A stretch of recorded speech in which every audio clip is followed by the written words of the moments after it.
Good morning, everybody. We're here. Welcome. Just checking all the, everything looks right. Cool. I think we've actually got everything set up right. We'll find out in a moment. So, all right. For those of you paying careful attention, you notice that Drew isn't in his box. He's going to be joining us in about a half an hour. Actually, yeah, say for Sam, it's down. As soon as I started looking, I was like, I don't know where. I actually don't know where he is. Yeah, letting Drew out of his box is a very dangerous proposition. That's actually something we should probably do: is screen snap the page so we have a reference of where we're supposed to be pointing. All right. Nah. Good morning. Good morning, good afternoon, good evening, and good night. As usual, biggest time zones, they're awkward. So, let's get on with this. Let's start out by doing the introductions of the Who's. So we'll start with Chantal, if you'd be so kind. Who are you? What you doing? I am Chantal. I play Alexandre. Mm-hmm. I am here to play Alexandre. That's what I'm doing. I feel like these questions were set up to help me fail.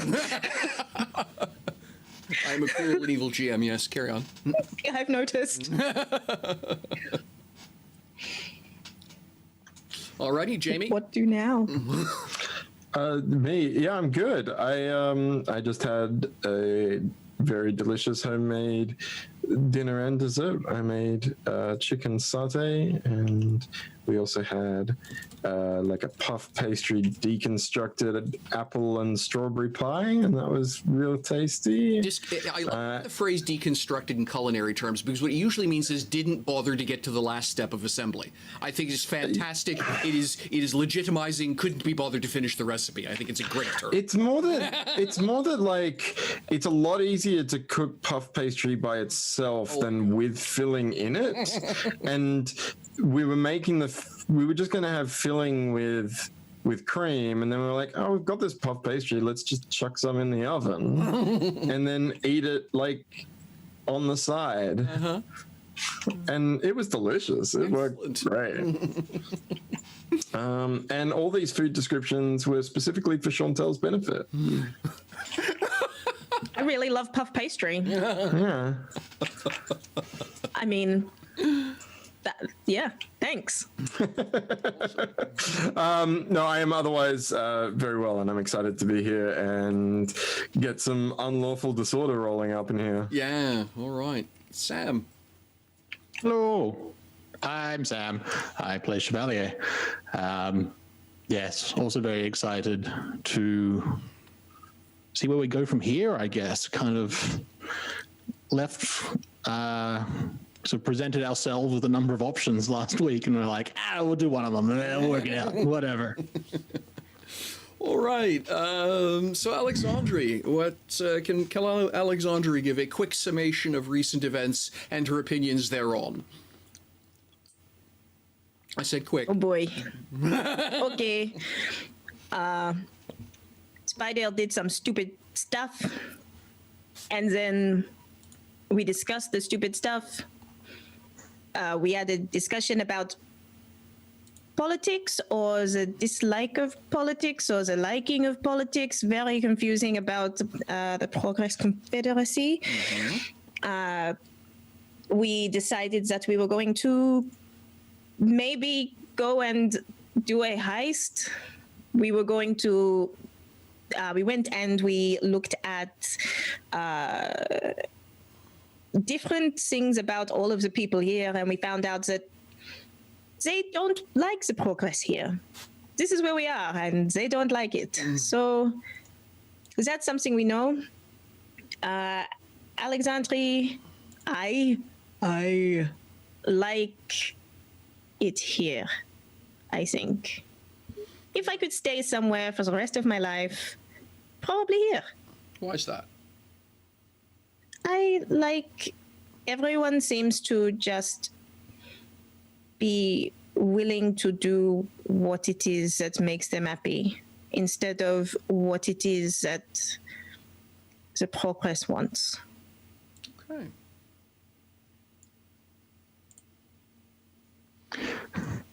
Come to beautiful Glitter Delta Cove. Stay for the wonderful festival. The bright lights during the floods and the dangerous bounty hunters who want you dead. Awkward. Look, get out of my head. Chevalier, we'll take your opinion next. Since you're putting it out anyway. We have discovered, to at least some extent, the repercussions of just how visible of a group we are. I had words with the brothers about their actions, but at the same time,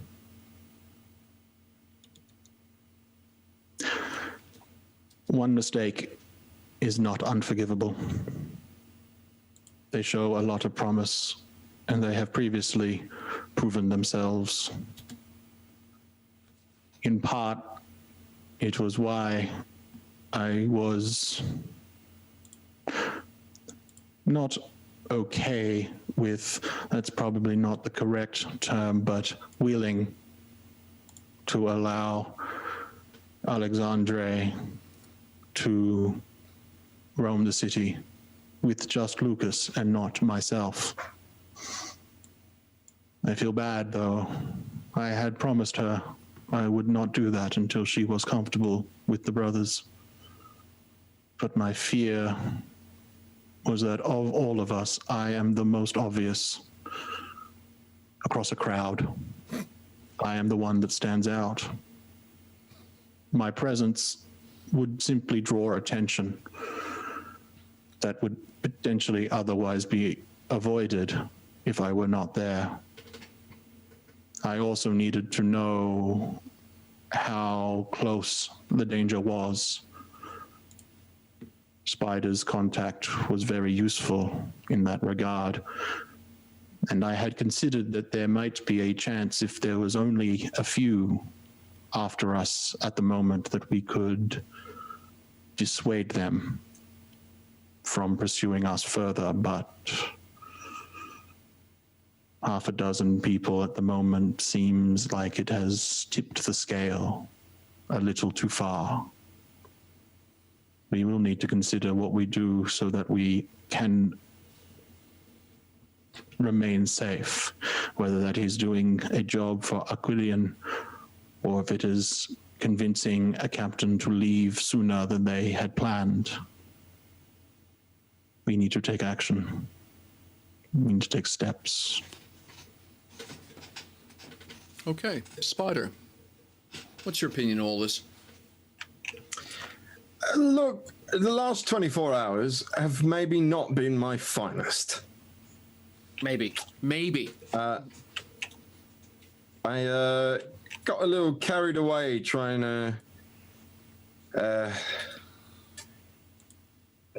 prove myself to the crew, and forgot somewhat about my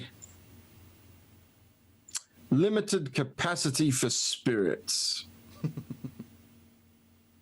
And it seems I may have exposed the other members of the group to some scrutiny here in the city, which is not ideal, given that we were trying to be incognito. So I'm trying to make it up to them. I have kindly offered to conduct the aforementioned heist and use it as trade in barter for perhaps a safe haven amongst Equidian's people, given that he seems somewhat removed from the money-hungrier side of the underworld in the city. Mm-hmm. seems like the kind of man who trades in favors, and that's what we need right now. Seems to make sense to me. All right. According to my notes, it is the afternoon of the 2nd. For those of you who haven't been following the calendar, by the way, there's a major Pacific holiday coming. So yeah, today is today's today's the 3rd. So the 6th and the 7th, in 3 days, essentially 3 and 4 days, is the Fisher celebration. The name is actually sort of what it says on the name is sort of representative of the contents of the tin. The Confederacy is primarily a maritime nation. There's a bloody great mountain range that runs right down the middle of the country, which makes getting around east to west really bloody awkward. And while there are mountain passes and things like that, a lot of communications and travel within the Confederacy is done by ship. And as a maritime nation, therefore, one of its primary food sources is fishing. And anybody who knows fishing communities knows that it is, bluntly, it's a miserable, dangerous job. At any level of technology or magic, it's a miserable and dangerous job. And so, yeah, there's a 2-day celebration, basically, which they across the Confederacy, which is sort of the beginning of the acknowledged beginning of the spring fishing season for the ships and crews that go out into the that do offshore fishing.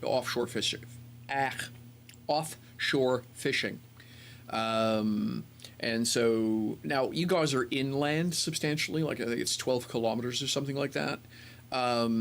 So it's unlikely that there's a substantial deep water fishing fleet here. But the celebration will be felt here anyway, just because, well, it's a civic holiday. Things like that across the Confederacy are civic holidays. So, yeah. So what that basically means is that there's going to be about 2 days where nothing in this town is getting done. So that gives you basically 2 days, the rest of the afternoon today, and then a couple more days before basically there's not a lot to be done. So that's it's not really a wall, for lack of a better way of putting it. It's just I wanted you guys to be aware of it in case you're making plans and then only to suddenly find out that there's a 2-day party running in the middle of when you guys are trying to do something like sneak through an alley. Sounds like the best time to be sneaking through an alley, really. As long as it's in the plan. Spider's big on plans, and I wouldn't want him to be surprised. Since when? You're muted. He didn't say he was big on good plans. Oh. Hey, I'm big on plans that I can pull off. I'm still working on, correctly evaluating your skill sets. The shotgun approach to plans. Why not just ask? Enough of them go out. Today's, I just double checked, today's the 3rd. So you guys arrived yesterday, which was the 2nd, and today will be the 3rd. So it's the afternoon. What is the cunning plan for the afternoon? Well, we sort of uncovered quite a lot of information about the history of this city last week. Yeah.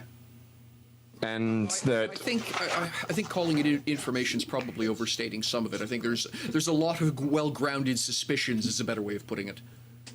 That's fair.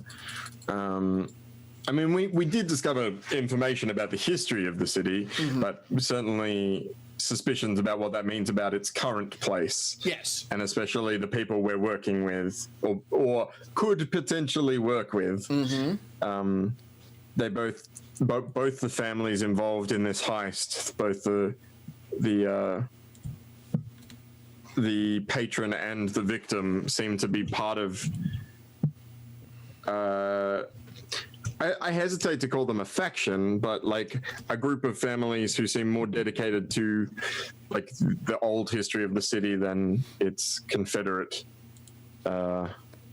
present. Now, as children of the Confederacy, how do you all feel about that idea?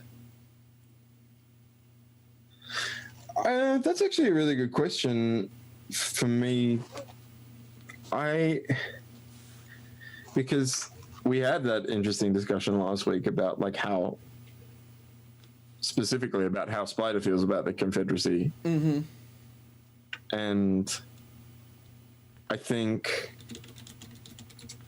he's incredibly cynical about the Confederacy as it exists and incredibly idealistic about it as a potential, like as as an idea. Yeah. And so Yes, I, particularly from Spider's perspective, I can see how he'd be of the opinion that the promise has fallen short on the delivery. yeah, but so if these old families are like more interested in like the kind of aristocracy that isn't based on merit or goodness, etc., then it's probably a bit rankling, personally. Okay.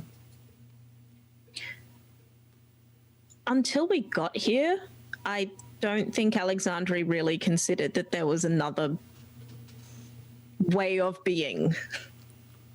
Of course not. Why would she? It's all she would have known.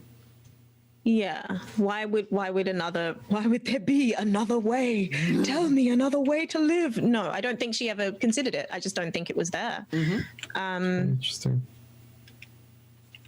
So now for her, it's just like a, huh?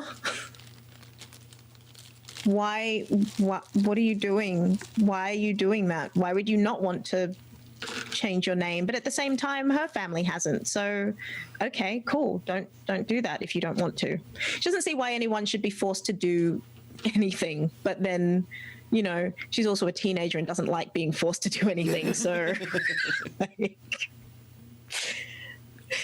treat others how you want to be treated kind of is the general rule. Yes, doesn't want to be forced to do anything, is out traveling with her mechanical uncle. What? Yeah. Yes.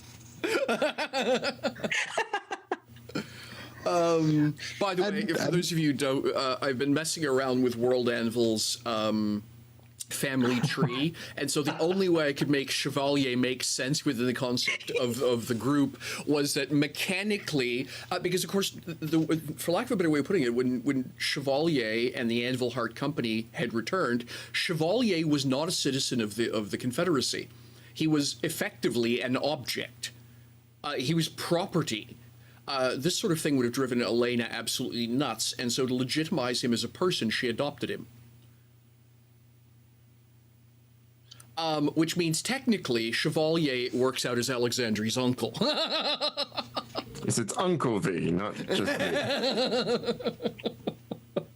It's like It was one of those things that came out of that wound up a little bit of background and world building as I was working out the family tree, looking at this, going, so yeah, I can, because the whole idea is that Chevalier is and the results of that expedition to the Sky Anvil Plains. Interestingly enough, coincidentally following in the footsteps of the original Lucas Edgewater, is what sort of catapulted the Donahue from an otherwise inconsequential family into one of the rising star families of the meritocracy. There was, of course, the tremendous friction and problems caused by, from the Confederacy's perspective, Chevalier's property represented a quantum leap in anything that might be accessible in terms of magical machinations. And so they literally just expected Elena to turn him over for the equivalent of magical dissection to figure out how he worked so they could build more. It only just occurred to me now, as you were talking through, but I'm highly amused that both my due respite characters got adopted within like the same like week of each other. in their respective games. Oh, really? I didn't know that. Yeah. Yes. Yeah, that was a moment in in our last Paddington Prowler game. Gotcha. But I've had and like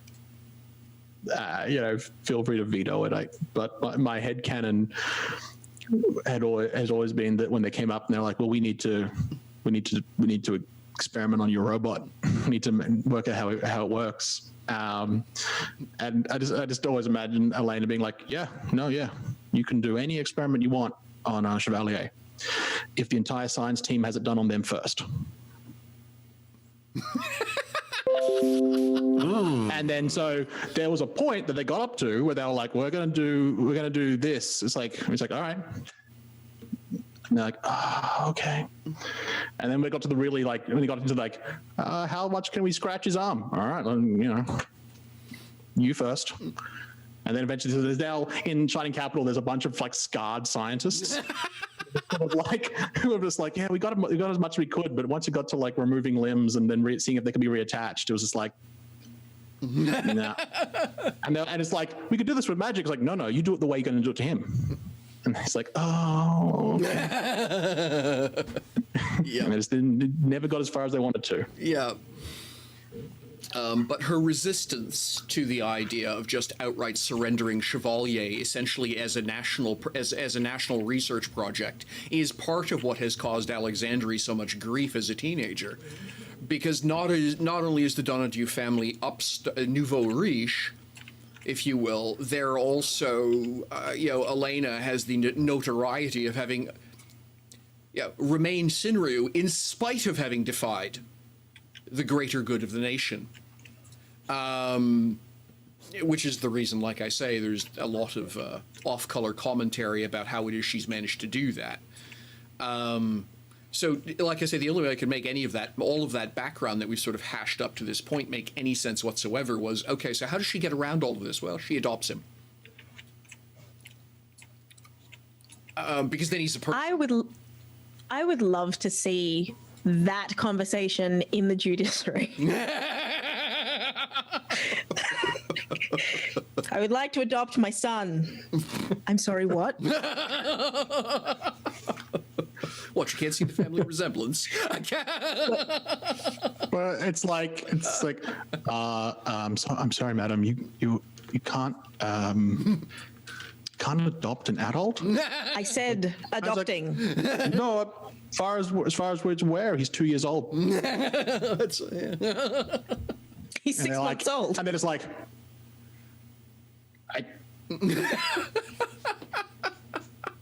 oh, look, he's anywhere between 2 and the dawn of time. So, but arguably he's 2. So I'm just gonna say, well, yeah.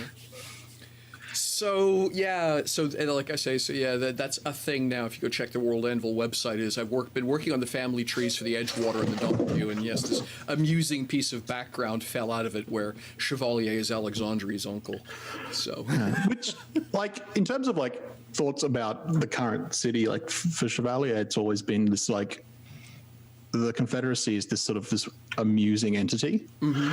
It's this is a bizarre system that these people have come up with, but ultimately he just he ticks the boxes he needs to tick to keep doing what he wants to do. Mm-hmm. He doesn't need to work, really. He doesn't need to in terms of base, hierarchy of needs, a bunch of them are just crossed out for him. Yeah, there's no requirement. So he's just it doesn't matter if it rains on. Yeah, when you don't need to eat or sleep or drink or sleep, breathe, particularly need shelter. It's like it starts at socializing. Yeah. And so he's like, wait, so this is the form I need to sign so that I can just keep hanging? Yeah, right, okay. And so when it gets here, it's it is this it's the differences are interesting again, but it's also just to that, it's particularly in the situation that we're in, it's more that sort of worry that we're walking into a powder keg that we don't necessarily fully understand. And it's just we could probably just avoid all that because we don't know the extent of the, and it's there's a lot of old family feuds, it sounds like, and it's there's a lot of just bad blood in general. And it's like, hey, want to do some nefarious deeds within that structure? It's like, Now that you no, mention it, no, yeah. not like ideally. I can't imagine why not, though. We're only going to be here for 2 weeks. We might as well get into some trouble. you got to experience the local flavor, and the local flavor is blood feud. So let's go. I mean, we may well have gotten ourselves into a blood feud, whether we meant to or not.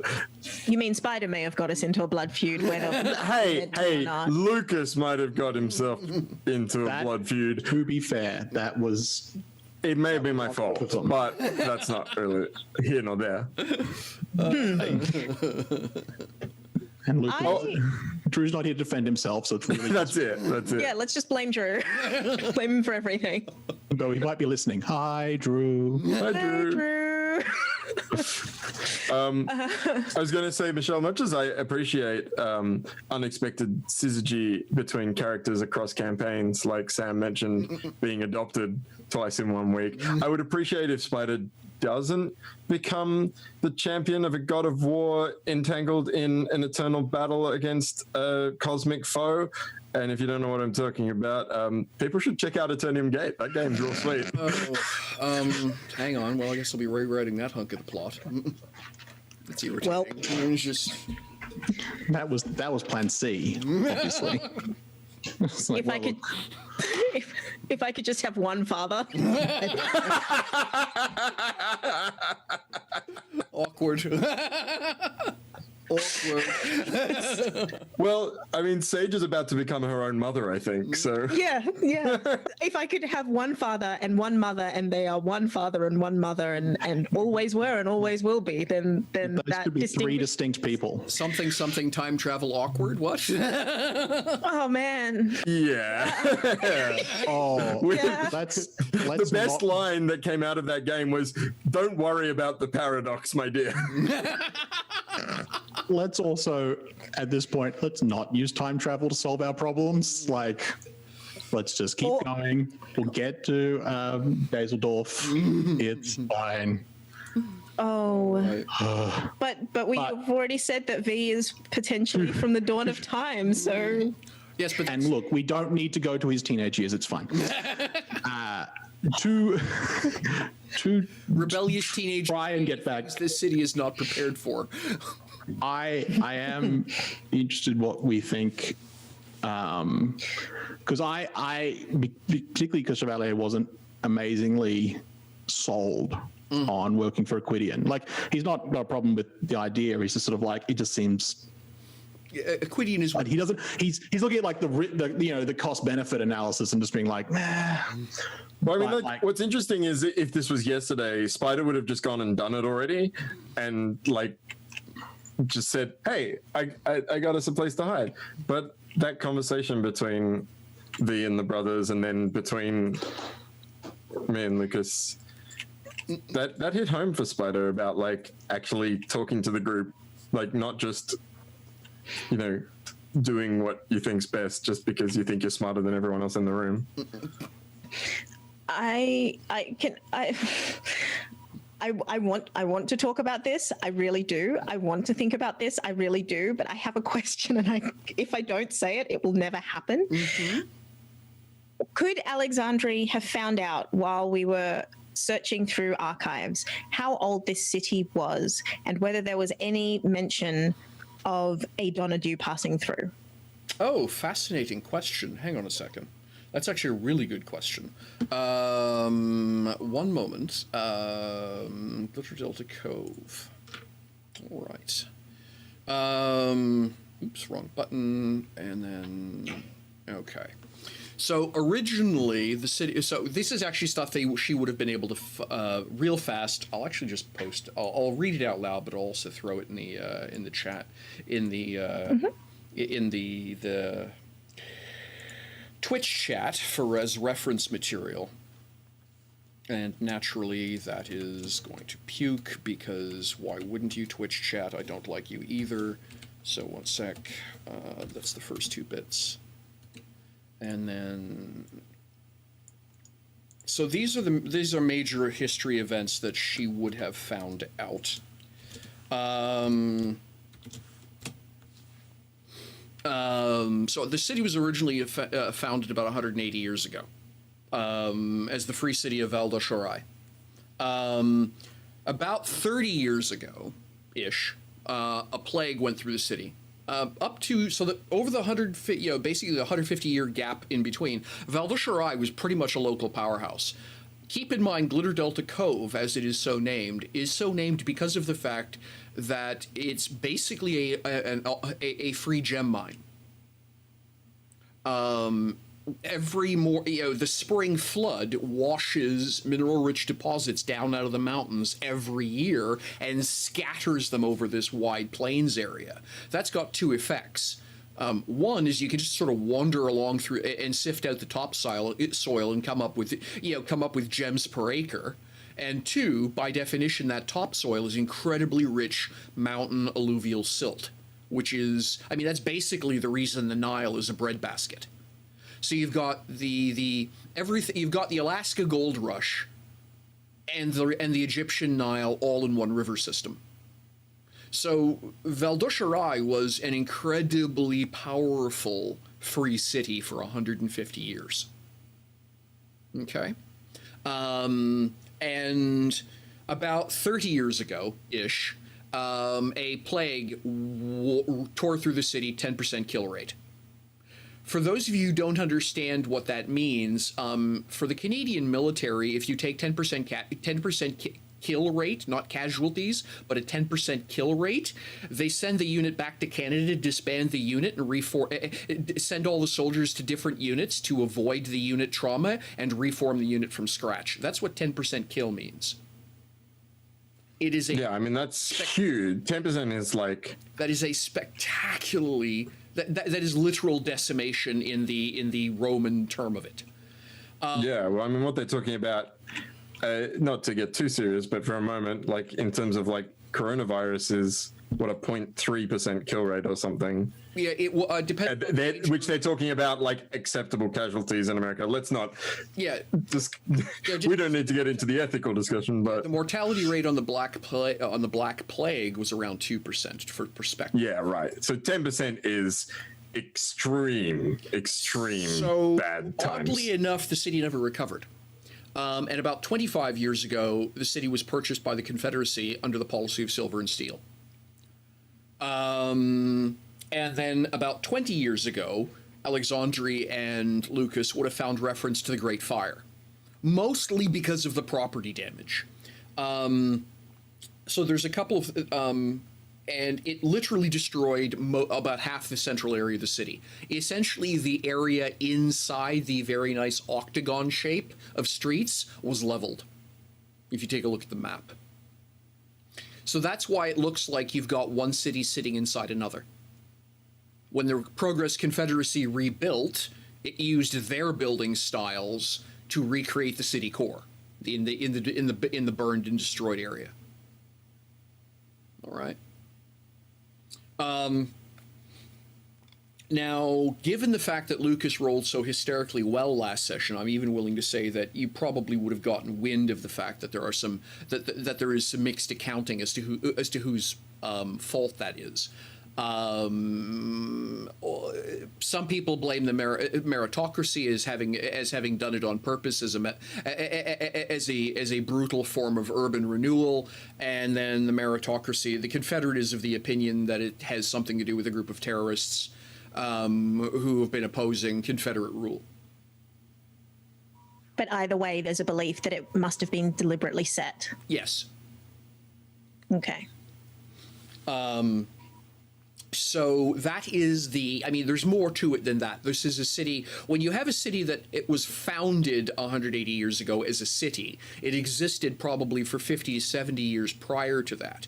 So you're looking at a place that's been here in one form or another as a settlement since essentially the fall of the Giant Kid Empire. The records about what this place was during the Giant Kid Empire are completely inconclusive. Lucas rolled spectacularly well, but he didn't roll that well. So essentially, history starts post-Giant Kid Empire. In fact, most of the record keeping specifically starts with the beginning of the city. But again, Lucas having rolled well, Alexandria helping him between the two of them. And what's Alexandria's learning stat? 0. Okay. Oh no, it's a 1. Yeah. No, she's got a 1. All right. I was just going to say, that's one of those stats I think for Alexandria probably would want to consider raising going into the future, just because knowing stuff is part of, she's what, as given her family, she would be well educated. She's young. I could probably take another one in that. Yeah, like I say, it's because we just got some. Yeah. I mean, we already know she drinks, so she should know things. Yeah, completely agree. But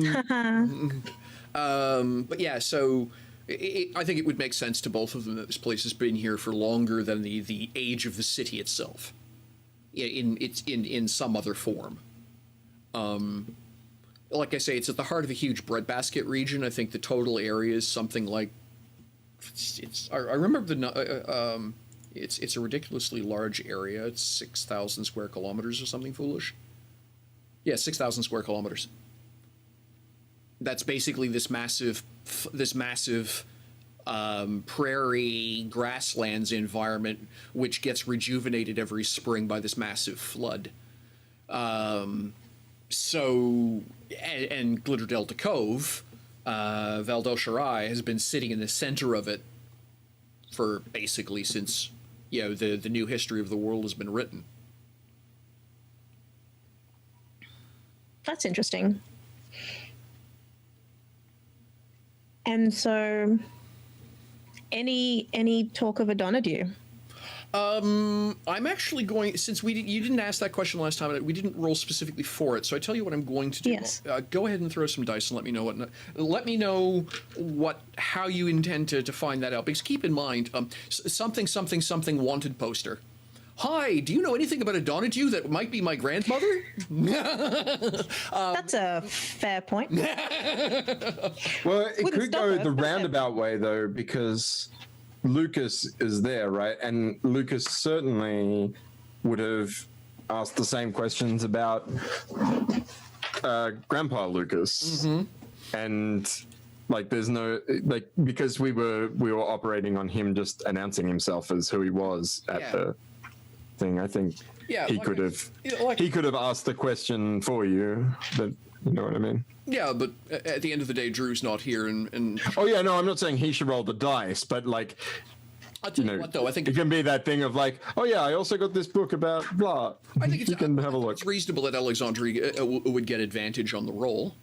Essentially, Lucas lending assistance. So go ahead and roll with advantage 1 on that. Mm-hmm. Learning? Well, you logic? tell me what skill makes sense. This is the thing: is you can tell me essentially how she goes about asking a question, which is potentially a landmine. That was more the point I was raising. Was I'm not against asking the question. What I want to know is how you're asking it, because ramifications of failure, for lack of a better way of putting it. I mean, realistically, what she'd probably say is, "Oh no, she wouldn't." I was gonna try deception. No, she wouldn't deceive. That she just doesn't do that. She would probably be quite honest and be like, has there ever been someone with the name Donadieu passing through?" Okay. Keep in mind, and I just want to provide a little bit of context here. It's a city of, 10,000 people? 11,000 people? With a history of, roughly when it was. It was 50 years ago or something like that. Hang on a second here. She's not asking a person on the street. She's asking exactly. You're someone in the official records. But the question is basically whether or not your grandmother was the sort of person who would have left official record of her passing. Official, no. Unofficial, perhaps. Yeah, I was just going to say. So, were there any drinking games that have been recorded? Completed centurions twice over. Let's see here. 167. It's like a pie eating contest photo or something, and you're like, oh, shit. That would be literally 50 years ago. Just double check the dates. So yeah, okay. Possibly long. Actually, no. Depends if it was. It depends if it was at the beginning or the end of her journey. I took a median. It's 217 right now, fair. and the Anvil Heart company left in 166, came back in 168. So I just said, okay, what's 167, which is sort of in the middle of that as a range, and it turns out to be exactly 50 years, which tells you how I do my world building.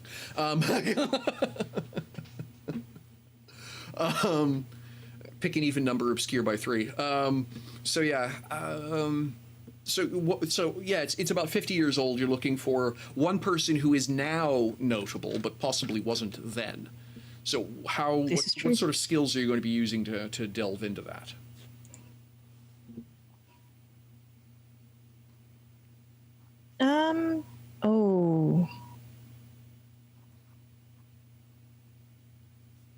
I don't know.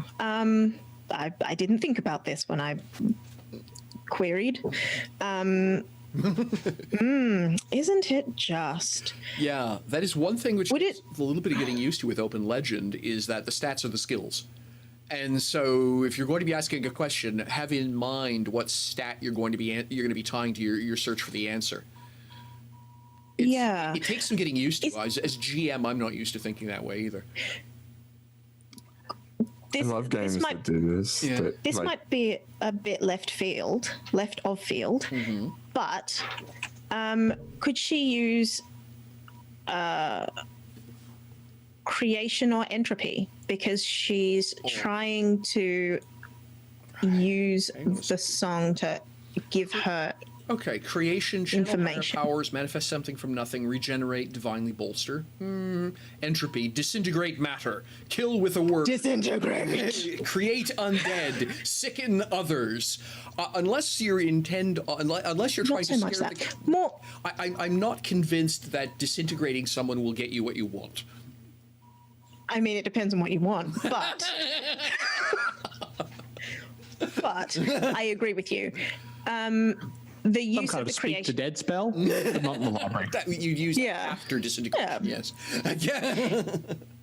It's more in the world of the extraordinary focus than it is in terms of the entropy. But I was thinking more creation in terms of she's asking for guidance specifically from the song. She's not asking for guidance necessarily from the people, if that makes sense. I think if that's where you're leaning, I think probably you'd be more into the window of prescience. Because that is essentially that they say see the future, but I can also see that being view the past just as that is literally the act of knowing the unknowable is what prescience gives you. It's the stand-in for divination and I was just going to say that it's one of those places where I can clearly tell they had one word in mind and said, oh yes, except that's already used in the other game, so they've used something else. But so yeah, if you're looking into extraordinary foci and things like that, I think probably prescience is I have problems channeling higher powers unless literally you want the song to answer the question. I'm not sure how creation fits, and entropy is literally the dissolution of information. Entropy is the progress towards disorder. So y'all, when we're leaving, I have a plan.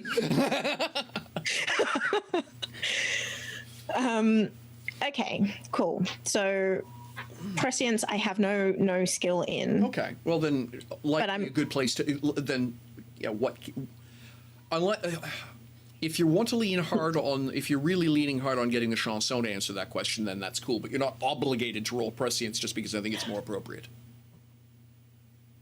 I agree with you. I think that's how it should work. Okay, very good. So, I'm gonna roll on that. Okay.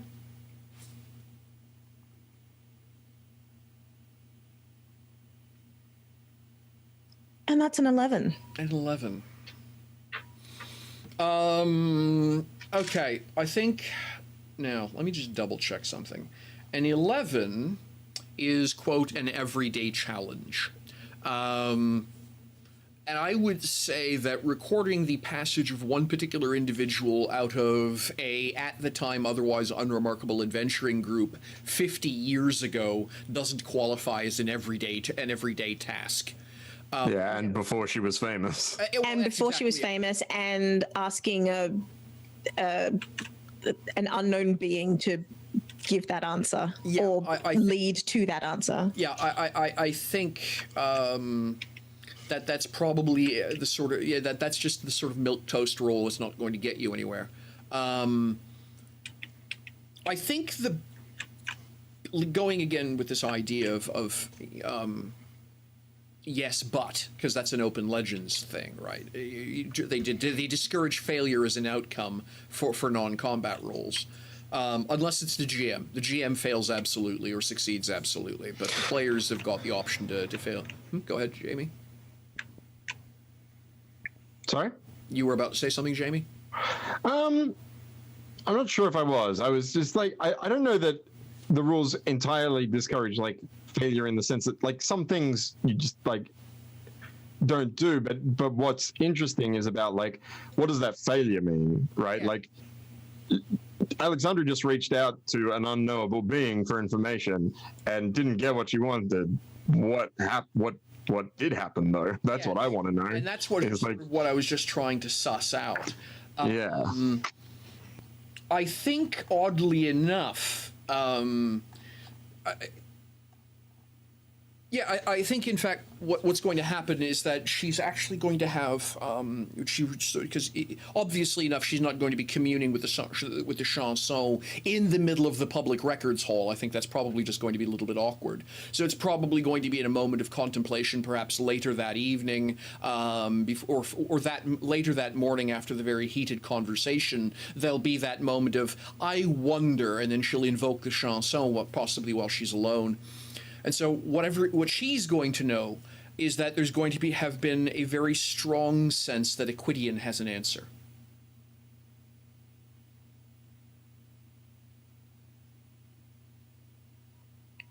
That while the Ch1 is not willing to answer the question directly, she is aware that Ch1 may be able to, that the Ch1 seems to be prompting her towards Equidian. Right. I think that is, and it's going to be that awkward, it's not going to be a linear progression. She's going to go, oh, and nothing will happen, and then she'll be suddenly thinking about Equidian, and then going, wait a minute. And so, is that a connection or isn't it? Yeah. Particularly in the mind of of an adventurous teenager. Is that a lead or isn't it? Maybe indeed. Maybe. Are we going to steal these urns then? I am at your eternal service, princess. You probably shouldn't say that. I probably shouldn't, you're right. And I look at thee and I'm like, what's a wear contract?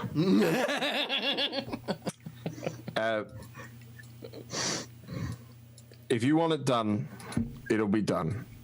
But I don't want, if you think it's too much trouble and you'd just rather go have a chat to that pain in the ass captain, then you be my guest. I mean, I can do both. Both is an option?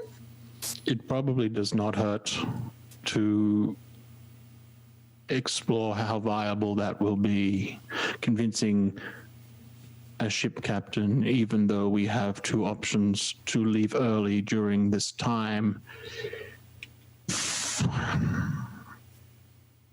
Well, say no more. I will explore our options without committing us to any course of action. Wait, but do we know what course of action we want to take? We need to get more information. I can at least scope out the potential. I think the term is case the joint. Listen, a professional such as myself would never... There's a big wink.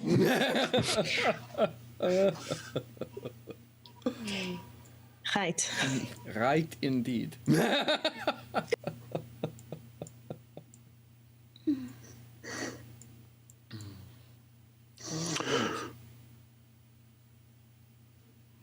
So, what is the cunning plan then, ladies and gentlemen? You have an after. Do So we this know? is a conversation roughly happening about lunchtime. So you have the entire afternoon before you. When we, well, and more specifically, when Alexandre was sort of sussing out which of the ship captains would be of use to us to get to Düsseldorf, and we were told that they'll both leaving roughly 2 weeks from that point. Do we know roughly where they are, like in the docks, like where to find them again? Sorry, folks. Windows is informing me that it's time to reboot my streaming machine for an important update. So I do apologize about the sudden loud. We'll come back. Don't worry about it. Yeah, well, it's about Take a break? Yep. Well, yeah, 20 minutes later. No, just the sudden loud dings that are coming in on the audio every once in a while is the hey, pay attention to me. No, shut up. Sorry, go ahead, Sam. It's just because we were told, like, those two, get the halfling and the lady, would be leaving for Düsseldorf in 2 weeks. They would be able to take us on. Will we then be like, hey, meet us at this, Pier 6 dock, whatever? Or is it more sort of just like, we know which ship it is, we can find it when we need to? I think it falls more into the category of you got ship names and captain names, and then, if you care, then go find which one it is you want. I think is probably more the idea.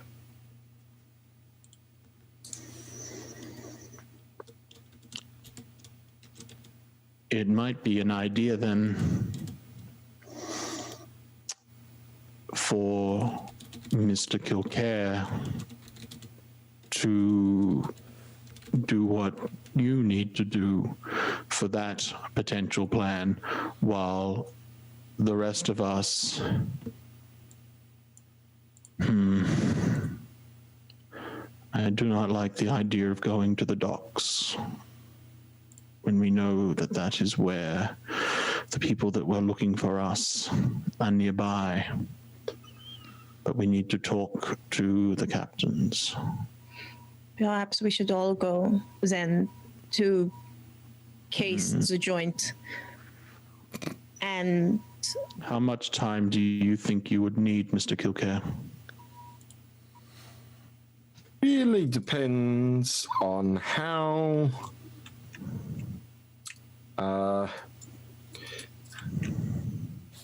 gaudy our new friend is.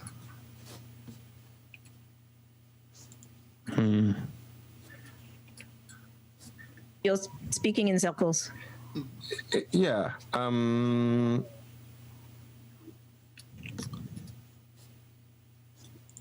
If look, the easier the job's going to be, the easier the casing will be. If I get there and the place is a fortress, then we're going to need to do some extra research. Why don't we all go together then to there?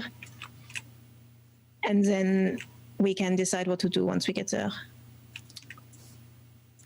I think it's a perfectly fine idea for us all to explore the area. I think perhaps together might be not the cleanest way to go about it. Perhaps we could GM be. would like to point out you don't know where it is. You're supposed Yeah, I was about to say. Oh, I thought you got the location. No, you have a name. Oh, so we know the name. We know the name, but not the. Because you're supposed to contact Rachel Gray to find out if you're willing to even take the job on. And Rachel Gray, the only way you have a way of contacting her is via the bartender, who apparently get a message. But we now know the name and like we've got a bit of information on the family. So you guys could do some of your own digging to figure out where the place is. But all you have right now is the name of the chap who's got the urn. But you don't know where he lives. You don't know practically anything about him other than the fact he's got a very odd last name. I forgot about that. It is, by the way, break time, and I've just noticed a message saying that Lucas would like to has arrived and wants to join in. So I think what we're going to do is take advantage of the break. Everyone go stretch your legs, fill up your coffee mugs and the rest. And when we come back, we'll have Lucas with us, and we can add him to the fun and games and continue playing. All right. So perfect. We'll be right back. And we're back, complete with a Drew. Hello, Drew. Hey. Hey! Look who decided to turn up. Yeah, excellent addition to the show. I mean, I was always going to turn up. Yeah, that was always a thing. Yes. It's not like I forgot. I didn't forget. Real life. Even though my denial makes it sound like I did forget. Yeah, it does now sound like you forgot. I know. Real You should probably stop. I should stop denying. Yeah. Oh, awkward. How's everybody doing? I've been listening to you on the Twitch. Oh, fantastic. Okay. Yes, I have been, and it's great. I feel like I am up to date. All right. Yes, I'm not coming in ignorant, which is lovely. That's a change. Yeah. Excellent. Unlike Lucas. Unlike Lucas, Lucas would come in and just be like, "So, who am I stabbing, and what can I drink?" Yeah. But not drinking. Well, He's not drinking now. No. well, yes, correct. he can drink just water, fruit juice. Yeah, that sort of thing. He's on the sodas. Into the sodas, absolutely. Where do you get fizzy water in a fantasy setting? Whatever you want, it's a fantasy setting. Bing! Exactly. Somebody can make fizzy water. I'm sure Alexandria can make fizzy water. Inappropriate. Not for you. Inappropriate. Just use bubble of the the song through some. The only way of making fizzy water that I could think of off the top of my head really fast was just farting into water, and Oh, she wouldn't do that. Australian. I forgot that. Yeah, carry on then. I kind of like, you know how, I know we're not meant to do product placement here, but you know the Schweppes whole thing where they were like, Yes. I imagine for some reason now, Chantal, that when you fart into it, it goes with the song as well. All right, and that's a digression complete. So now we've got that out of the way. I'm so glad you wore that collared shirt to raise the classiness of the stream. Yep. And naturally, that's going to be the only piece of this entire stream this week that gets clipped. We know that. Look, I'm always here to raise the caliber of our conversations to something this classy and not base. So. Glad someone is. Done. He's crippled. Good night. That was beautiful. All right. So something. Alexandria Donadieu. Oh, yeah. We were discussing how we're going to find out where this guy lives. Yes. And I think that's when I turn to Lucas and I say, well, we know his name and people know yours. Why don't you just ask? Oh, that's awkward. Walk up to random strangers. Excuse me, do you know where Aliceem lives? I do. I mean, that's pretty much what I'm suggesting. It's like just go and talk to someone. Alexandria just immediately no. Yeah, Lucas goes to walk off. No.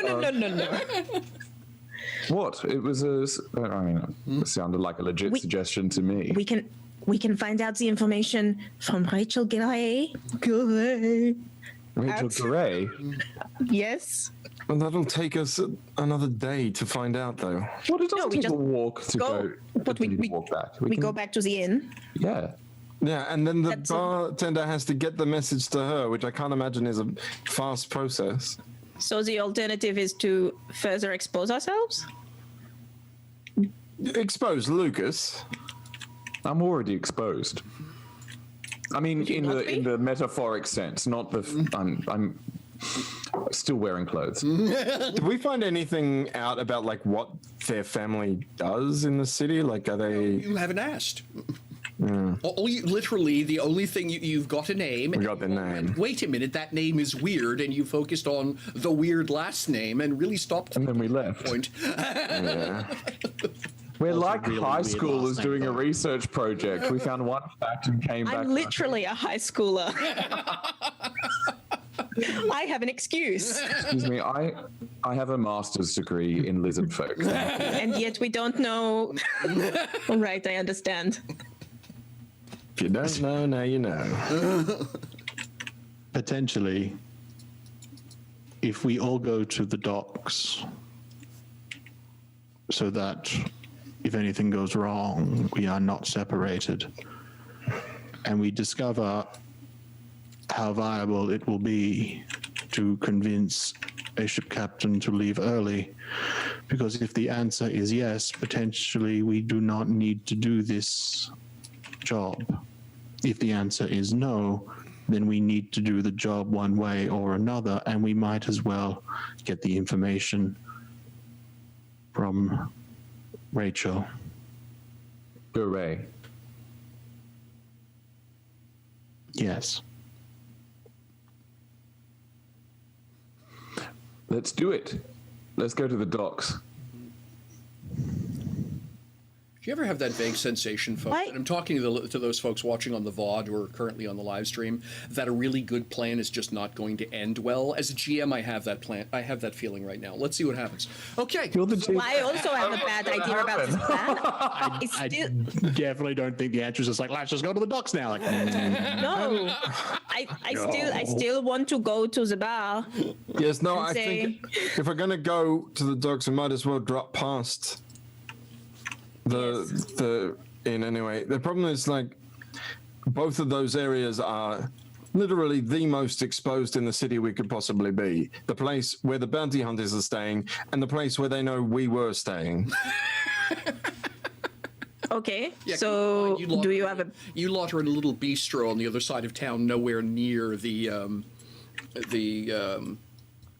That's right. We went and found a very discreet place to chat. yes. and the song told us they don't know where we are at this moment, Right. Well, or at the moment that yeah. Alexandre asked, which I guess was 15 minutes, an hour ago or something. I don't know. It seems to me Okay.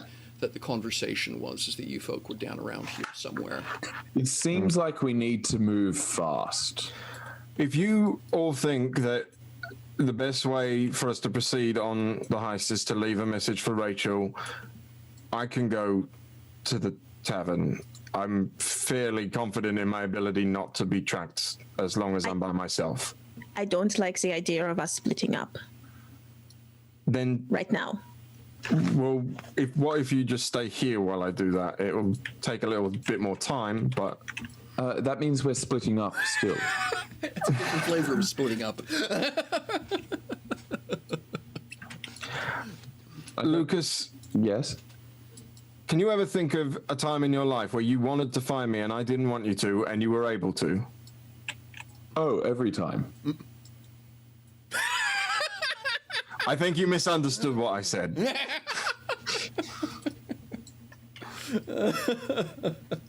I mean, I just sent a letter and said, hey, Jasper, I'm on my way.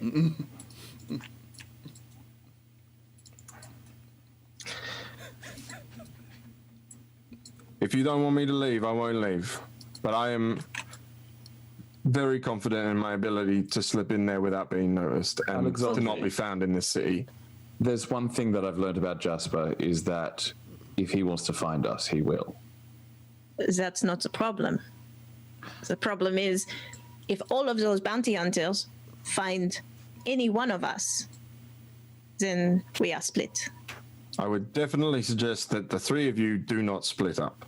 So just to answer a point of question that I just saw go by in the Zoom chat. So the instructions you were left by Rachel was that they weren't, or specifically by Aquidian, was that until you folk had decided you were taking the job, he wasn't telling you much more than the very thinnest issues about what it was, who and what. Because, well, it's a trust, literally this is the trust test. If you run around the city blabbing that Equidian wants his urn back from Amandi, that'll tell him everything he needs to know about you, Bunch, but it really hasn't exposed him to any danger. So the entire point of this is it's a trust test. So you've been given exactly enough to make a decision, and then you'll be given a little bit more information required, what you actually need to know to get the job done. Equidian doesn't expect you to run off and do this. He expects you to let him know whether or not you're going to take the job, and if you can keep your mouth shut about it. That's the point.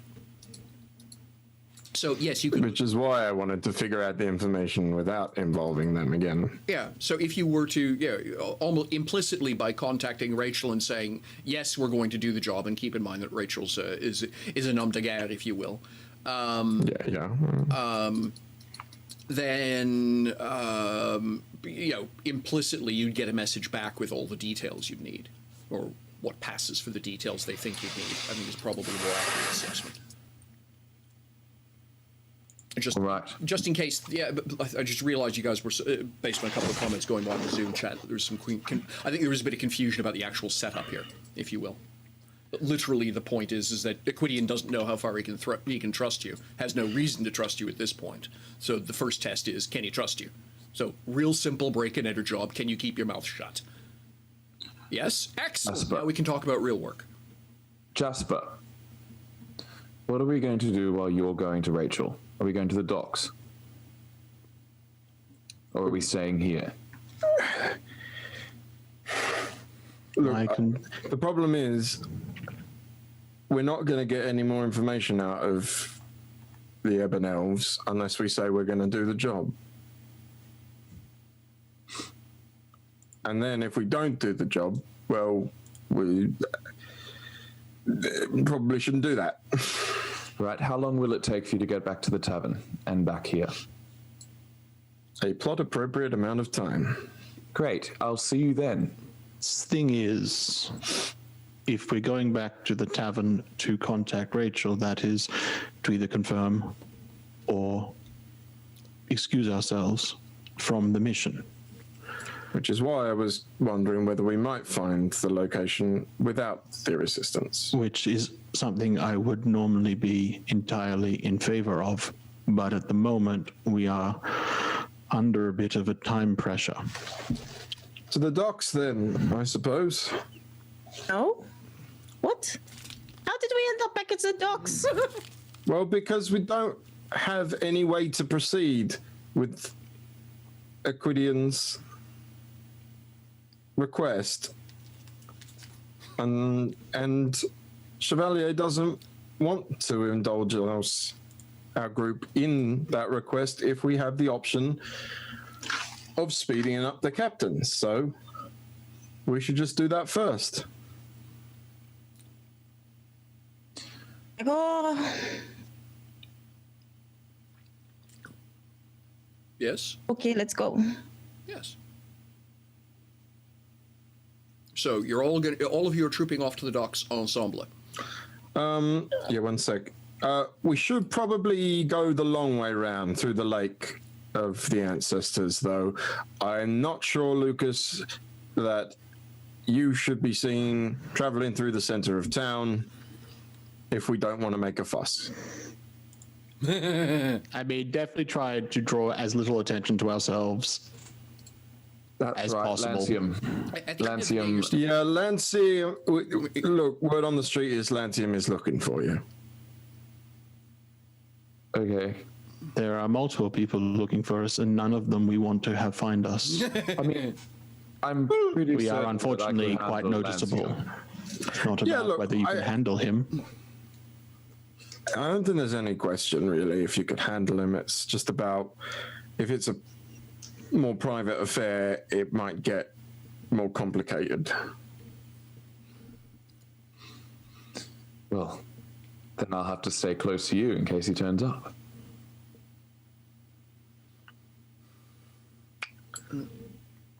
So, when you say the long way around with the Lake of Ancestors, Because It we're in takes the us caravan 2 days. bazaar, 2 right? days to get to the docks. Yeah, I was just gonna say. Well, you're up in this. Yeah, I think you were down. I think I had that in the wrong place. I think you were down, sort of in the neighborhood of, but not in the caravan area. You were basically at the equivalent of a small pub or bistro, not far. Yeah. I've realized, incidentally, by the way, it's a little quirk of World Anvil that moving the token doesn't actually update it for anybody else. It only updates it for the individual moving the token. So what that means is I've of course lost the position of the token as pertains to, because I was doing it on the GM screen.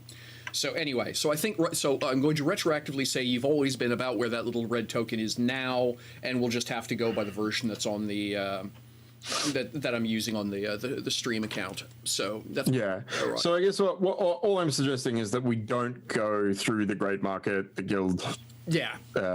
districts. Yeah, I think that's reasonable. Yeah, I mean, so essentially you guys are going to head south and then sort of cut around and follow the windy road up into the docks area, right? Something like that, yeah. So, I mean, it's going to be a half an hour walk, not much more than that. I mean, keep in mind, distance-wise, it's you know, it's a single reason it's going to take you that long is just because the place is busy.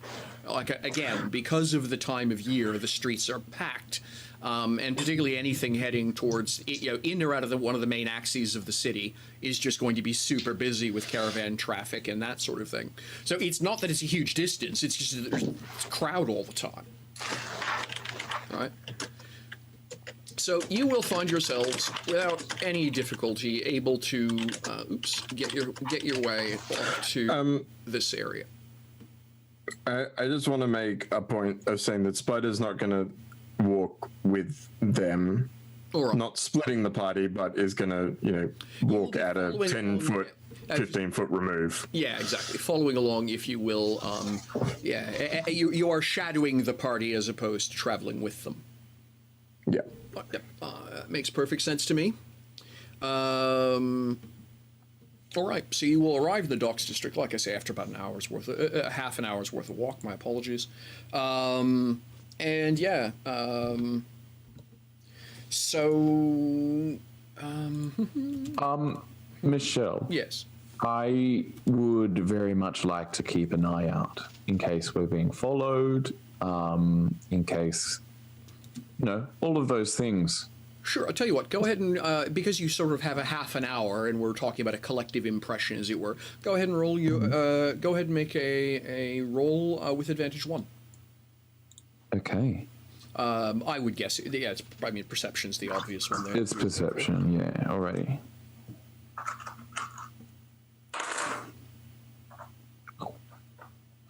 Oof. Oh. Great, 11. 11. Well, there's probably going to be at some point a moment of irritation where you realize that Spider's run off on the group. But, you know, other than that, There it goes again. you know, yeah, an 11 is, quote, an everyday sort of challenge rating, and I don't think spotting a professional tail is going to be an everyday sort of thing. So, yeah, Spider is functionally invisible, as is whoever might be following you. So, yeah. Can I Lucas, keep an... but like I say, Lucas is of the opinion that no one's really expressing an interest in the group. Right. Could I keep an eye out for, like, how much attention's being paid to us? I don't care if, well, it's not that I don't care, but Alexandria wouldn't really consider that someone is following, but she would consider whether people are watching. Right. Okay, I think that still winds up a perception roll. It's still perception, yeah, but a different kind of perception. Yeah, you're judging social reaction as opposed to. Yeah, sorry. I've made myself sort of a GM's screen for Open Legends, so I was just double checking the list of attributes to make sure I've got the right one. 16. 16. And again, that would be with advantage 1 because we're talking about a half an hour walk. Oh. So go ahead and. Let's see.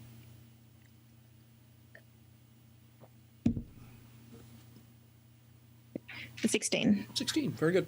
A 16 categorizes in as a challenging chest, and I think it's perfectly reasonable to.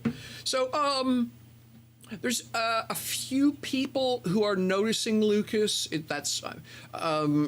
Chevalier. Are you still a warborg in a trench coat, or are you just being Chevalier? No, we're in a trench coat. All right. So do me a favor and roll a deception check, would you? Be in a trench coat.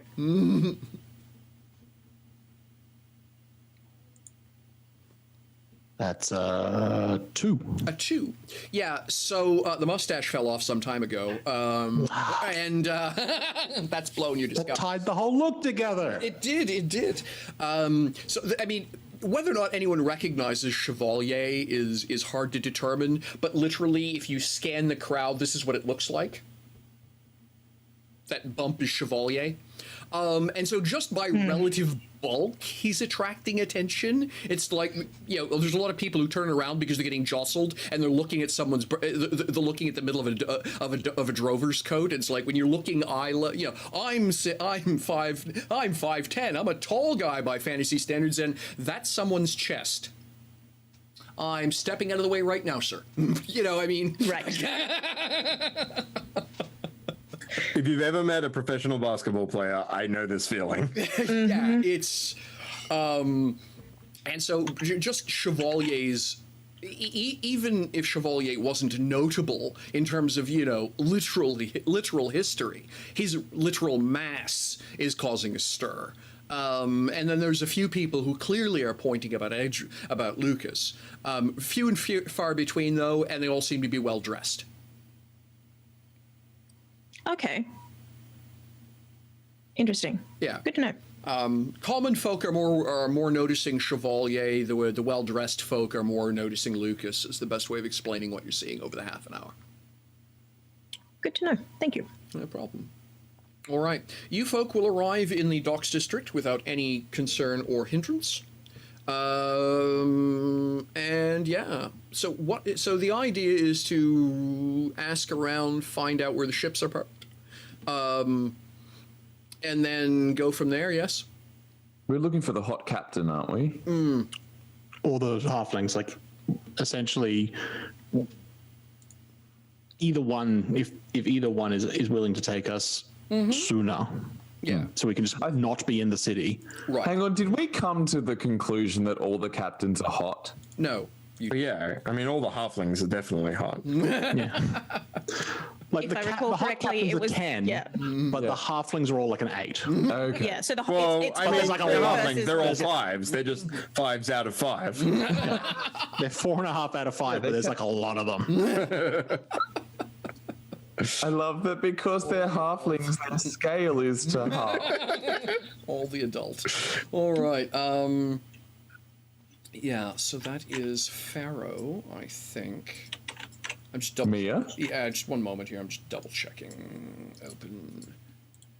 Is no one going to pay that? No one? I didn't hear it. Well, I said Oh, Mia. you don't get it. No, I don't. No. No, you're not getting it. I'm not giving that to you. You can't have it. No. Come on. I'll pay most No. things, so you should probably repeat it. Oh, you No. said Pharaoh, and I said, is it Mia? Oh, Come on. See? oh that's Still rough no. even for me. Yeah. See. Can that Like, one even look, on a repeat, it took me a little while, and I'm just like, can that one look like Mia Pharaoh? That is, I mean, look, we were talking about hot halflings, so Yeah. I like the idea that halflings are exactly the same size and proportion, just smaller. like That's how they are, I'm right? just going to say, I've always. This is actually one of the things about having to sort of reinvent my own worldview, as it were, is that I sort of have a little bit more room to play with what the races actually are, which is why I've done a few things. Like I've decided that the dark elves, the dark elves aren't evil; they're just. The reason nobody particularly likes them is because they just literally sat out the entire Empire of Giants period. Why? Because 300 meters of rock. yeah. It's very easy to like ignore everything else going on if you live underground. Yeah. So just a second. I like the idea that like they're not liked because once a Christmas card was sent and they didn't reply. Or something. So one second here. I'm trying to find supporting cast. There we go. And chapter 1. Yeah, I have the names of the two ship captains written down. You bloody well think I can find them right now. Oh my gosh, it drives me nuts. Anyway, yes, I know there's a human captain who told off Spider. Ranta. Avrat or something. Got it. Yeah. And Andwise was the halfling. Yes, thank you. So I take notes. yeah, well, yeah, so do I. It's just that then they can't find. No, I meant I was just proud of myself that I could find them because I can always write them. So yeah. Yeah, gosh, that drives me nuts. So you're going to be able to find the two ships and crew, the two ships and captains. In the case of Rhonda, she's actually not going to be at the ship when you're there, but will be willing. But second, the sort of first mate's willing to chat with you a bit and sort of give you a rough idea. What you'll find out there is that, bluntly, it'd be a massive hit to the pocketbook if they were to leave a week early. So he can't imagine she'd agree to it unless you basically were willing to pony up the difference. Because literally the reason they're in port right now is to take advantage, is to spend the 2 weeks speculative trading, pack the hold full of all the goodies that have come in from all of the caravans that are being traded over in the caravan district, take that cherry list and run it up and down the entire east coast of the continent and sell it where they can maximize the money. So if you ask them to leave a week early, you're basically asking them to miss out on a week's worth of trading opportunities. That's a lot of money. What would she say to letting it be known, as it were, that like I say, there we're were talking- extra people on board when she does go? Well, again, you're talking to the first mate. And hang on a second. Pull up a sheet. Come on now, don't do that. His name's Askar. Askar Upcliffe. And Askar will. Gosh, driving myself batty here. Hello, where did I put it? There we are. Yeah, the ship is called the Spray Eagle, by the way, and Askar is the first mate. So, yeah, Askar will tell you that, Avronta's, blunt as he puts it, Avronta is not known for running the most legally upstanding operation, and has won more than her fair share of crooked poker games. So, yeah, if it's useful to spread a rumor, you can't imagine she wouldn't. But again, part of the point is that one of the and again, out of care as a GM reminder, one of the reasons you wound up picking this ship, in addition to the fact that Avronta is feisty and cute, is the fact that it's a mixed ship. In other words, it's going to be moving as many passengers as cargo. It's just not going to be you and 20 tons of cargo showing up at the other end. It's going to be 20 passengers and 20 tons of cargo showing up at the other end, which makes it much easier to hide. So almost automatically there's going to be other people on board. I wonder what price she might ask of our dear Alexandri to do a small favor such as that. I mean, why do you say it like that? That's very strange. I wasn't the one flirting my boots off up and down this boots are very very pier much a few on. days ago.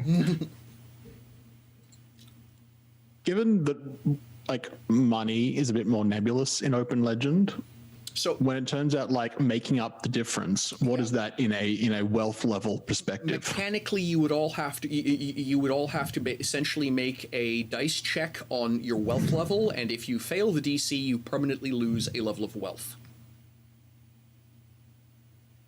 In other words, you beggar yourselves out of your reserves trying to meet the price. Now, there's a chance that coincidentally you'll have enough money in the pocket that it won't hurt too much, but it'll be on an individual basis. D20. Yeah, I'm guessing like the difference on an entire trading ship for 4 wealth level 2 characters, it's going to be rough. It will not be it will be a non-trivial DC. Let's put it that way. You run very. We'll be working on ships for a long time to pay that back. You'll be running the risk of arriving in Dusseldorf, basically unable to afford the inn. Unless we were to get money another way. Unless you were to get money another way. Or perhaps somebody who owed a favor to somebody, etc., able to cover that off for you. Yes, etc. But I can't imagine how you might do that.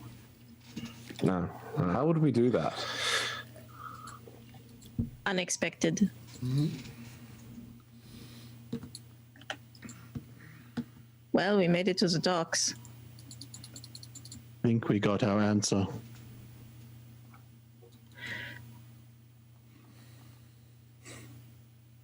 Okay. Should we find Rachel? Yes. Are we in then? I think we... Don't think there's another option.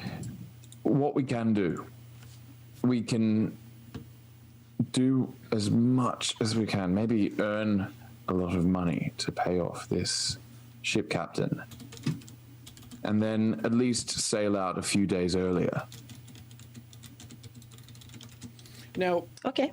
the GM is going to point out probably. I'm sure that y'all know this, but I'm pointing it out anyway. It's the spring flood. There is a ton of mercantile activity going on in the city right now. The snows have just melted out of the mountains, which means that the entire mountain area is now open for exploration. There's entirely likely to be other work available if if the idea of doing something dubiously illegal for Equidian, or involving yourselves in a faction brawl, whatever Equidian happens to be involved in, is sitting badly with you. Casting about for other work that may not taste so bad, including just straight up maybe caravan escort. Literally, one of the things that comes with a massive flood like this is the mountains literally change shape every year. There's a whole bunch of other work you can likely find to do. I just have an image of Alexandri doing manual labor. I more had an image of all of us deciding to just go panning. I did. I was like, can we go sift through the silty soil and find as many gems as we can while trying to stay unnoticed? And I imagine these 4 people just out on the mud flats, just like...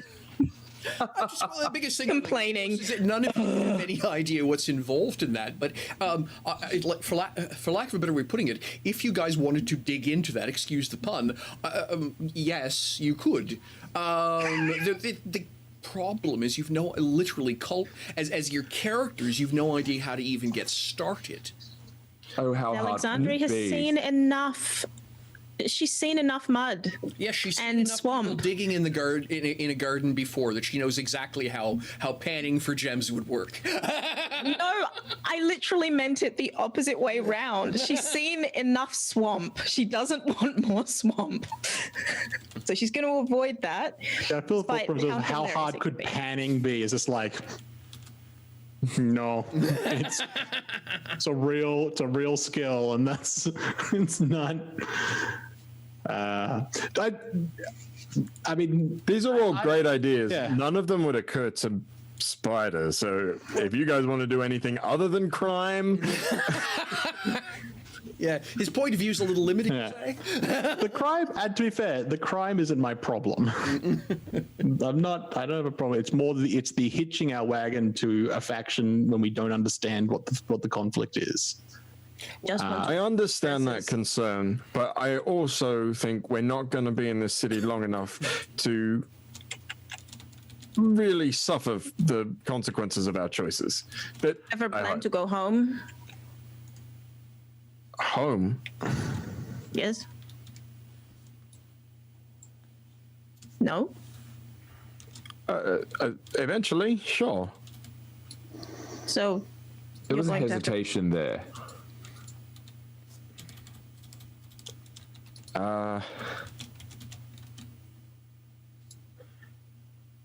I mean, you lot have homes to go to,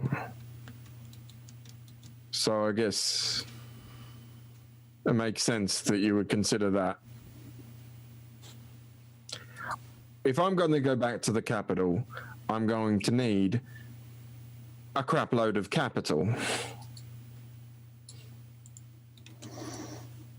Jasper, you have a home at the capital.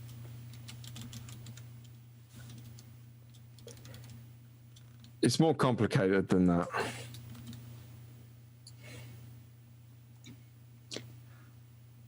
Complicated, yes. But you always have a home there.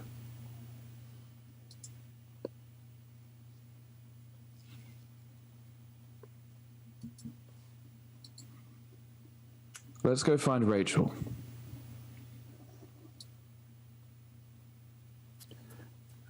I think if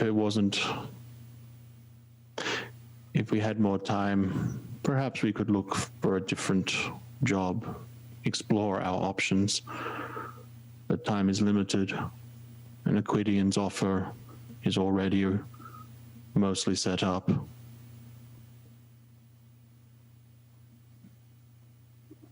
It might just be the simplest.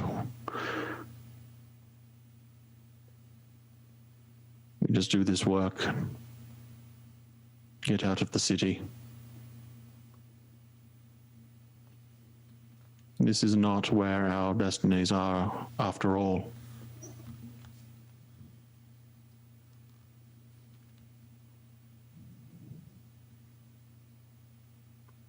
Let's message Rachel. I'm still not convinced that the three of you should be seen at that inn. Going to have to go back there because we sleep there. Well, and all I stuff. don't think we should do that anymore. That's the whole point of this exercise. The good news, I mean, statement of the obvious, something that all of you know, is just because there is an adventurer inn doesn't mean there aren't about 70. It's a city of 11,000 people. There are going to be pub and bed houses all across the place of varying degrees of wealth. So, yeah, the fact that you're in a bistro right now doesn't mean that just down the street there isn't another P&B house. So the biggest concern you have right now is that when you left this morning, you left all your stuff, if you will, back at the Blue Sky. You at least have to go back and collect all your belongings before you relocate into another inn. Someone does. Yes, someone's going to have to take that job on. I would suggest that the person with the untrackable feat should be the person that does that. That's all. It's a lot to carry with an untrackable feat. Can this person who, if I remember correctly, has 0 might, carry 4 people's worth of stuff? I mean, I think you're being a little discriminatory based on stats there, really. Do have a point. 1 point. I cannot probably carry even the clothes that Lucas is wearing, so... Say, with Might 0, I would suggest it's not going to take him 4 trips, but probably 5 trips to bring everything. Yeah, I don't know. I might give up before then. That's 5 untrackable trips. Chances are Lucas carried all of Jasper's gear too. Yeah. I just don't have much gear. I have like some costumes. That's about it. Well, admittedly, in And a tent. Chevalier's gear is a trench coat, a mustache, and a hat, so I mean, he doesn't really carry much else. Yeah, okay. You have a good point. I forgot that all that stuff was there. That's a problem. That's the point that I've been going on this entire time. Well, I never heard you say that. I just... No, because you never let me. in our defense, we didn't listen. Oh, hang on a second. The three guys didn't listen to what the girl's been. Whoa. Who knew? I was just gonna say, next thing you won't be asking. On the one hand, hey now. On the other hand, yeah. Next thing is it'll be directions, right? I mean, Where is it? Which would actually be doubly funny, given that the Alexandriax has a literal like line connecting her to a point. Yes. I am a compass. All right. Okay. You're right. We can't avoid going back there. Nope. Can I at least scope out the area first before the rest of you come in? Oh, please. Yes, please. Okay. All right. okay, so the idea is that Spider's going back to the blue sky, sniffing around to find out if the place has been enringed by heavy artillery and bounty hunters. And presuming that's not the case, we'll come back and tell everyone that it's safe, yes? Well, I mean, regardless of whether it's the case or not, I will be coming back to tell them what the situation is. Yeah. Right. So To be fair, given the clientele, it's bounty hunters that are after us. Just general bounty hunters. Yeah, that's a good point. That is a good point. right then. Okay, because, I'm sure that's not awkward at all. And I'm going to, the GM is going to ask the obvious plan. What happens if Spider fails his perception check? Well, I mean, that's up to you. The consequences of my failure are in your hands. Oh, goody. Right then. I mean, I mean, if he's not back within a plot appropriate amount of time, we wait another plot appropriate amount of time, and if he's still not back, we go in. Right. Plot appropriate checks it is. So I'm going to ask So hang on a second. I've got to put a mouse on this machine. I wonder what is plot inappropriate? 2 to 3 minutes. You can't even sit there that much time. So the party is going to be posted up at a little drinking establishment about halfway there within easy access and not too far away from the Blue Sky Inn. And then I'm going to ask Spider to make a couple of die rolls for me. And so I think what is reasonable, tell me if you have other ideas, is I think probably I'm going to need a perception check, a deception check, and then an agility check. What's the agility for? Basically getting in and getting out, rooftop to rooftop, etc., etc. If you're at the more you are at ground level, you've got two options: take a higher DC and not have to on your deception, or take a lower DC but have to roll agility to represent the fact that you're not doing this at ground level. You're hanging off of. No, I think that's absolutely the way I'll go about it. Is I'll go to the rooftops and I'm going to try and swing in through an open window, and then because I'm disguised, try and get the message to Rachel without. Well, no, I don't even need that, right? I just need to. The idea is this is a scope mission, Right. So I'm not actually sure if I need to do the deception stuff at this stage. I think it's about agility and then perception. Yeah. Well, the thing is that I want you to make the deception check because if there are bounty hunters, the question is if they see you or not. Oh, right. This is just deception as. So agility covers move with stealth, if that's what you're talking about. Oh, very good. Then you don't need to do the deception check. Yeah. Yeah. I can do two separate agility checks if you want it to be about moving with stealth and then doing the acrobatics. No. I was just gonna say I think it's actually yes, actually, yeah. Do two agility checks. Well, the first one is going to be moving with stealth. The second will be the rooftop to rooftop routine without falling to an untimely and plot inappropriate demise. And then perception. Now, if there's anything that's worth seeing. I have both climbing and the Great Leap feat. All right. I'm just checking. All right. I just want to check if that gives me like an advantage here before I roll. Yep.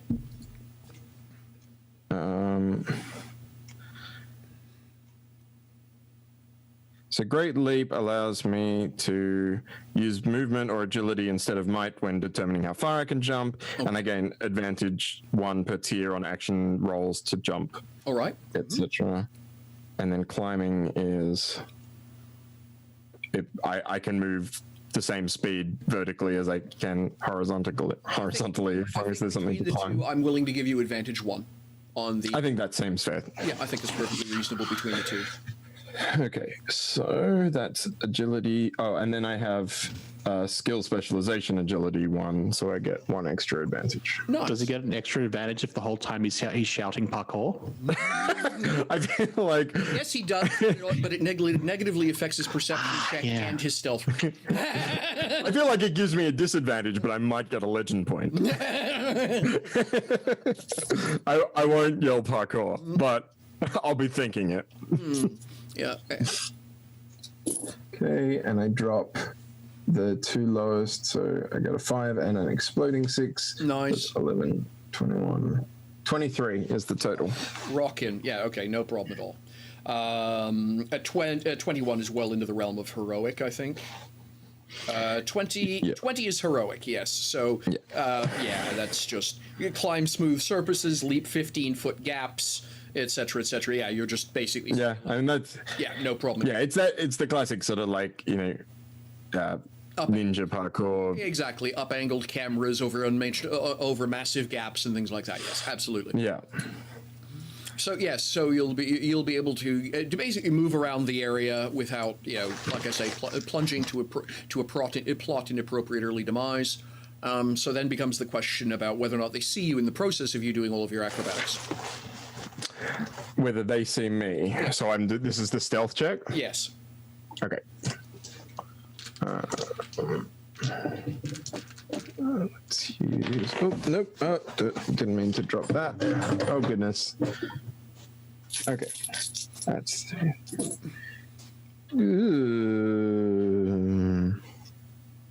15. 15. That's a challenging roll. Yeah, I mean, I have agility 5 for a reason. Yeah, no, exactly. Okay, cool. Now this is one of these places where, as a GM, agility. So essentially, a move with stealth of 15 means your common layperson is not going to see you. Just automatically, they can't roll that. So on top of that, I mean, it's up to you how this tracks in. But my other feat is the untrackable feat, which is. I will read it word for word so that I'm not paraphrasing. Where are feats? Featsy thingies. LMNP, untrackable. Whether this power manifests here. Effect. Your travel is veiled by special means that conceal your tracks and any evidence of your passage, even after you're far away. It's impossible to follow your tracks except by extraordinary means. I suppose this is not tracking so much as spotting me coming in. Exactly. So this is one of these places where, as someone who's done D&D for a very long time, I sort of have this automatic compulsion to ask you to make die rolls that don't make a difference. In Open Legend, however, we don't do that, so you don't need to make a perception check. There aren't any bounty hunters here. Oh, okay, cool. For lack of a better way of putting it, just the process of you getting in, looking around, you don't cause a stir. You don't wind up with circumstances where there's a whole crowd pointing at at Batman leaping from roof to roof, sort of thing. And since you avoid all of those perils, you don't need to make a perception check. There's nothing. There's no threat to perceive. Okay. All right. Cool. It's actually one of those interesting things that, like I say, with D&D, you're sort of encouraged to force die rolls all the time, whether or not they're relevant, to mask which ones are relevant. In Open Legends, they straight up say don't do that. No, because like the thing is, if I just roll badly on that agility, you could just change your mind. You could use the consequence of my failure to be they are there, and that's I love that. Okay, cool. Well, in that case, so you will spend a plot-appropriate amount of time checking the area around, sniffing, looking for anything that looks, for lack of a better way of putting it, looking for anything that looks like you or several of your friends back in Shining Capital, looking for you. And since you don't find anyone that looks like you, other than, the usual bunch at the bar having drinks, because, adventurer bar, but no, there's no one actively hunting, if you will, in the area.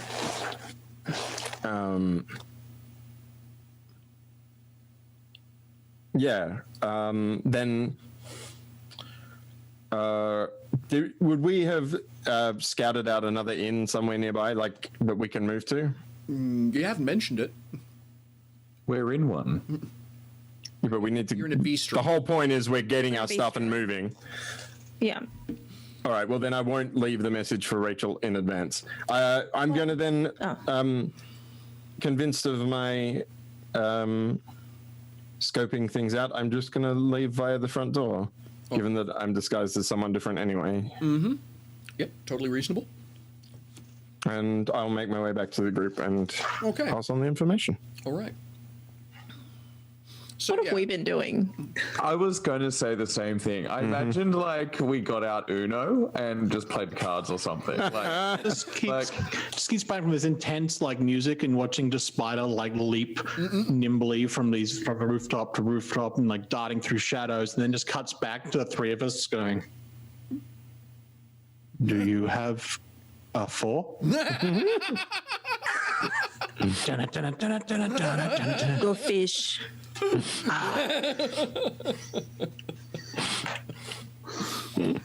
So it's entirely up to you three what you want to be doing, because if he's going to be gone for, like I say, it's travel time is non-trivial even over short distances. Spider moving by himself moves a lot faster than everybody else simply because he's available. He has the option of simply not involving or taking routes that don't involve traffic. And even if he does encounter traffic, it's sort of, amongst people like Spider, we just all pretend we don't see each other. So He's taking he's taking the thieves' highway. exactly. Yeah. So for the rest of you, however, you probably got a minimum half an hour of, presuming it takes him 10, 15 minutes to get around there, 10, 15 minutes to sniff around, 10, 15 minutes to get back to you, which would sort of be minimum diligence and minimum travel times. You've got almost an hour, 45 minutes to an hour of just sitting in this bistro. Now, the food's really good. The music isn't bad, but I do have something that I want to ask Lucas, but I actually feel like it would start an entire conversation, so we should probably take a break first. yeah, I was just going to say, we are top of the hour, so it's a good time to do that. Then we'll come back with Alexandri rearranging Lucas's reality. I mean, asking questions. So, Sorry, what was that about disintegrating people? something entropy what? okay. All right. And this is where Lucas dies. Yeah. From, I don't know what question, from hard questions. Here we go. All right. So we'll be back in just a few minutes. 3 to 5 minute breaks. Literally depends how long it takes the kettle to boil so I can refill my tea. And then we'll be back. So cheers. All right. Alrighty, ladies and gentlemen, we are back. Thank you very much for your patience. For those of you watching, of course, if you're watching the VOD, you could just have skipped all that, which probably speeds things up. But for everyone who's actually watching real time, thank you. So, Alexandri had some talking to do, I see. It seems to me. Yes. All right. Is this Who while knew? we're playing cards? Yes, absolutely. Yes. Lucas, what did you mean by Spider as a home?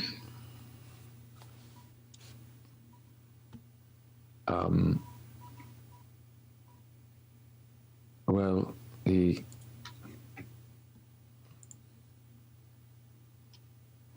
he's always welcome home. To my home.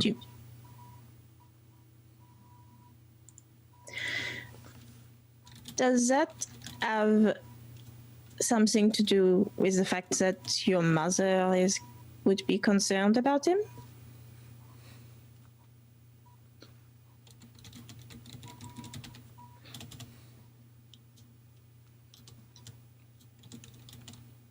Jasper, for the past number of years, has not been living with us.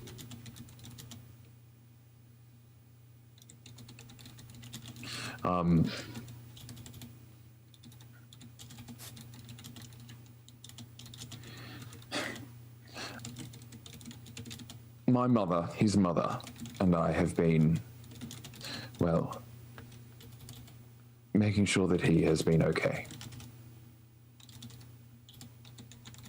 And when I say he's welcome home, I welcome him home.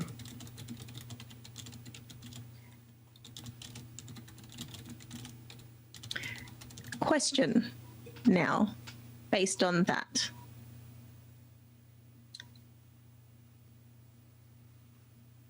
I, Chantel, and presumably Alexandre are under the impression that Spider is an Edgewater bastard through the father. That was well, I was just going to say that was sort of what's been discussed the whole way around so far, but yeah. Just wanted to check that I'm not That's misremembering. No, that's the way it's been phrased in the past as far as I recall it. Yeah.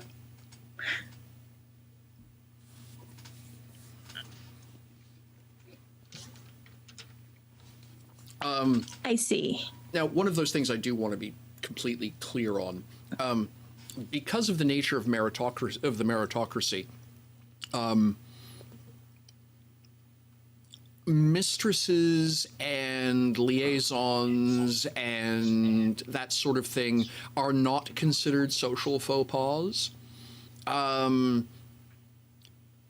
Getting caught is it's one of those things that as long as you don't make a spectacle out of anyone and nobody gets hurt, nobody cares, because what everyone actually cares about is how well you do your job. What your social circumstance are in private has nothing to do with your public value, if you were. So, a bastard son or a bastard daughter from either the father or the mother isn't a social problem per se. It's a thing that just comes out of a society that functions that way. Where you get into trouble is not taking care of your responsibilities as you were. So if there would be, it wouldn't be a scandal if Jasper was a bastard via the mother. It would be a scandal if the family didn't take care of him. Yeah, but that's also not why I was asking. Mm-hmm. Yeah, I just wanted to clarify the social aspect of it, because particularly for the benefit of the audience as much as anything else, because there is that tendency to view, because you've seen an incredibly harsh reaction from an NPC about the whole bastardy thing. I just wanted to make sure everyone understood that from the perspective, particularly Alexandre's social circles, it's almost a non-issue. Okay.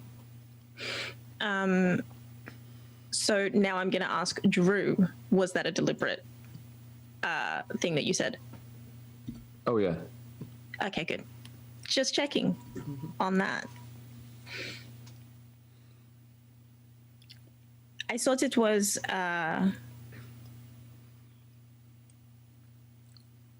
Is Spider a bastard?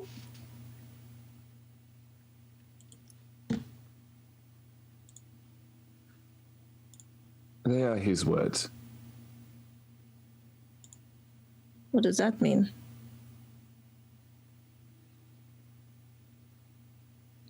He's my brother. I consider him family. I consider him as much my brother as my sister is my sister.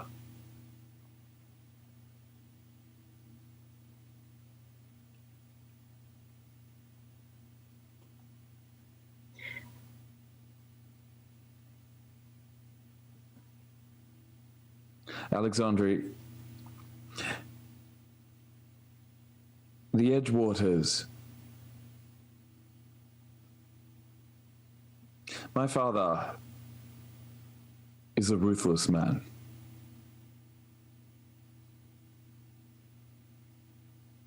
And has a very strange way of showing affection.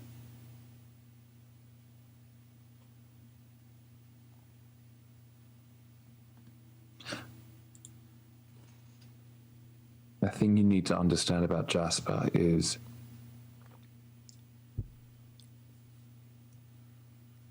all Jasper wanted was affection.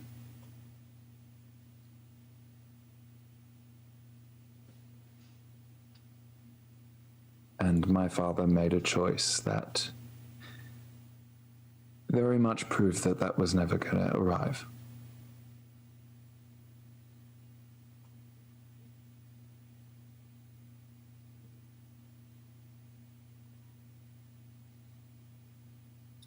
I see.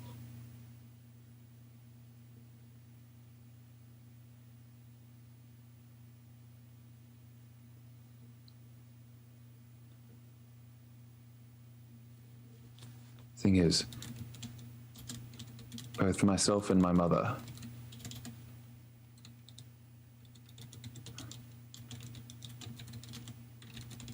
as much as we wish it so,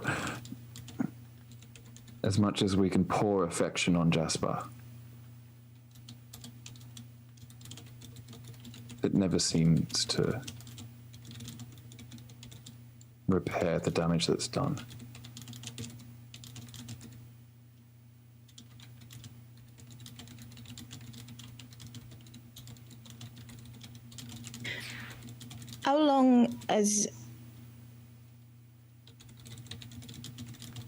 How long has he not lived with the family?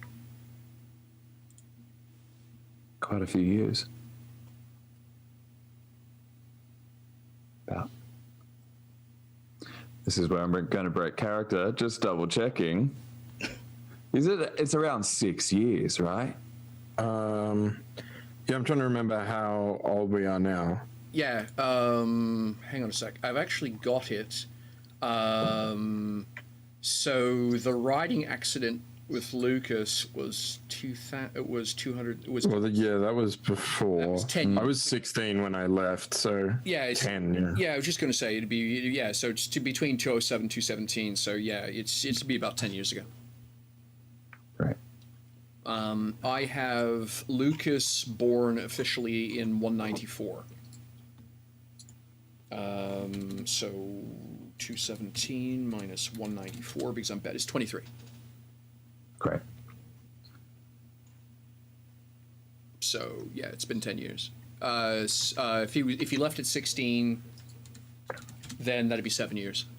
It's been 7 years. Yeah, about 7 years. Yeah, that sounds right to me. 7 years, yeah. Jasper has been on the streets for 7 years.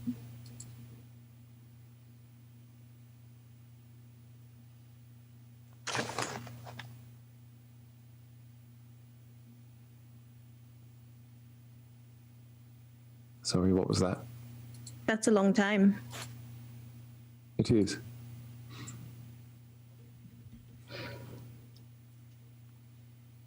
A very long time.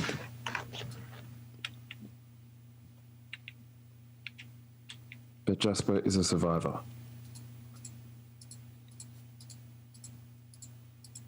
Seven years, yes.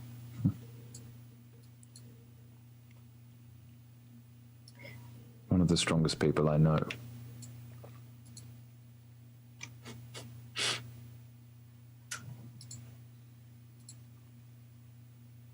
I know you don't have any brothers or sisters, Alexandria.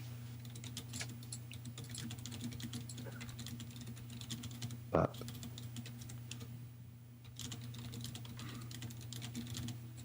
growing up with Jasper,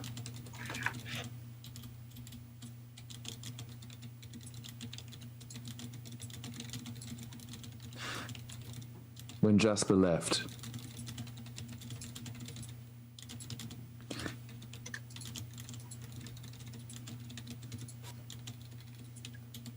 there's no way that I could just let him go.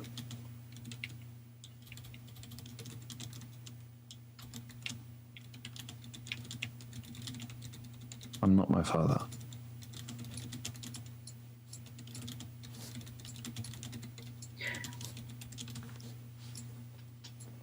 So now the two of you are just traveling the world.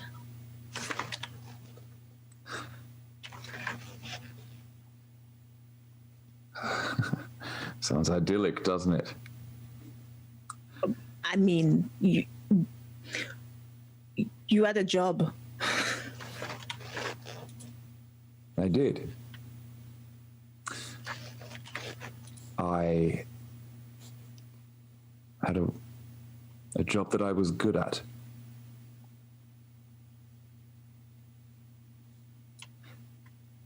But not good enough.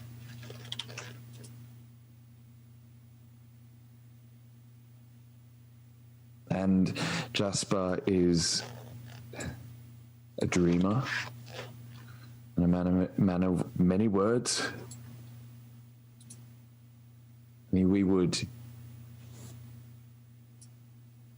for hours, talk into the evening about how we would see the world and change it.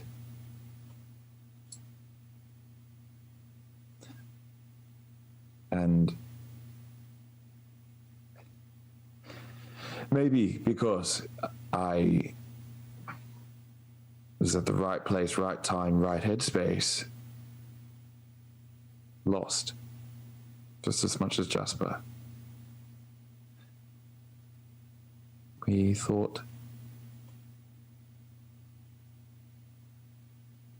this makes us sound like wankers, but to go find ourselves,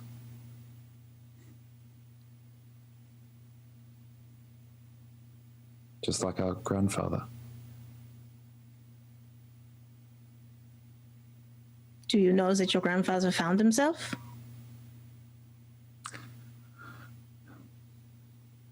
No.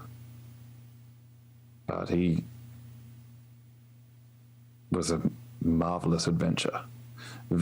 He discovered quite a few amazing places.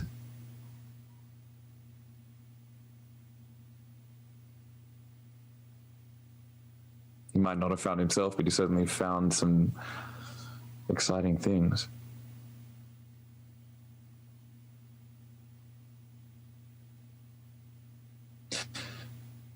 I wonder if our grandfather knew your grandmother.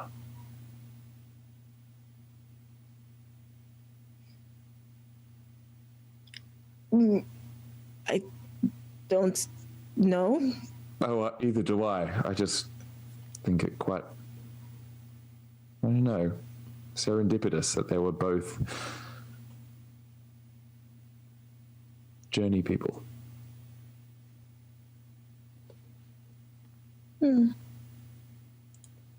Maybe. Chevalier,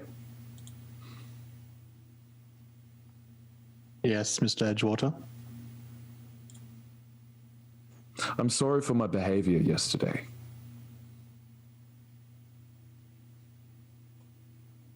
Okay.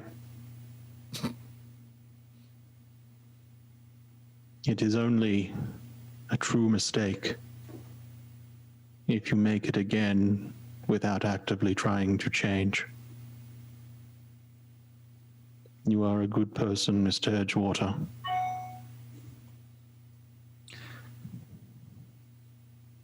Well, And so is your brother.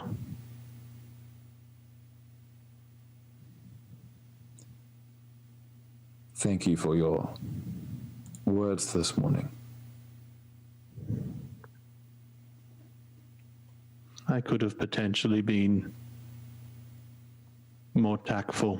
No, you did exactly what you needed to do.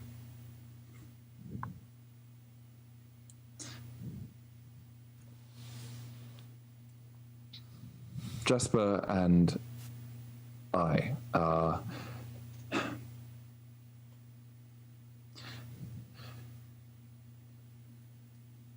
well, we've always taken great pride in trying to be who we are.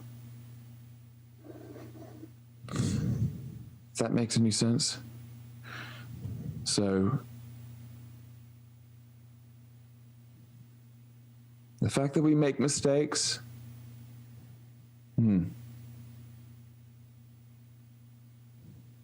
this isn't an excuse, but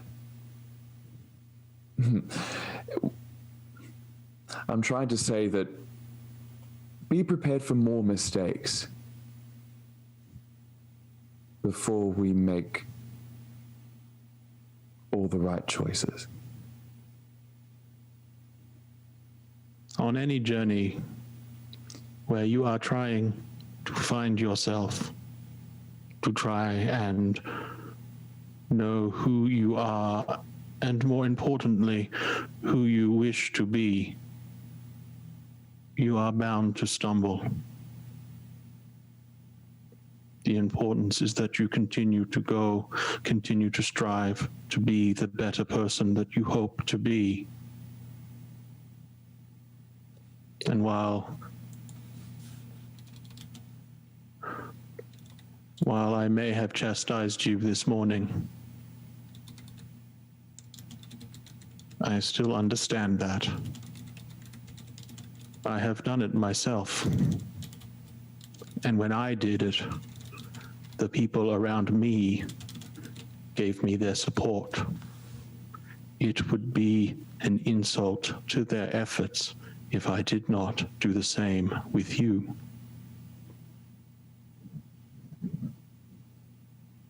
Well, again, thank you.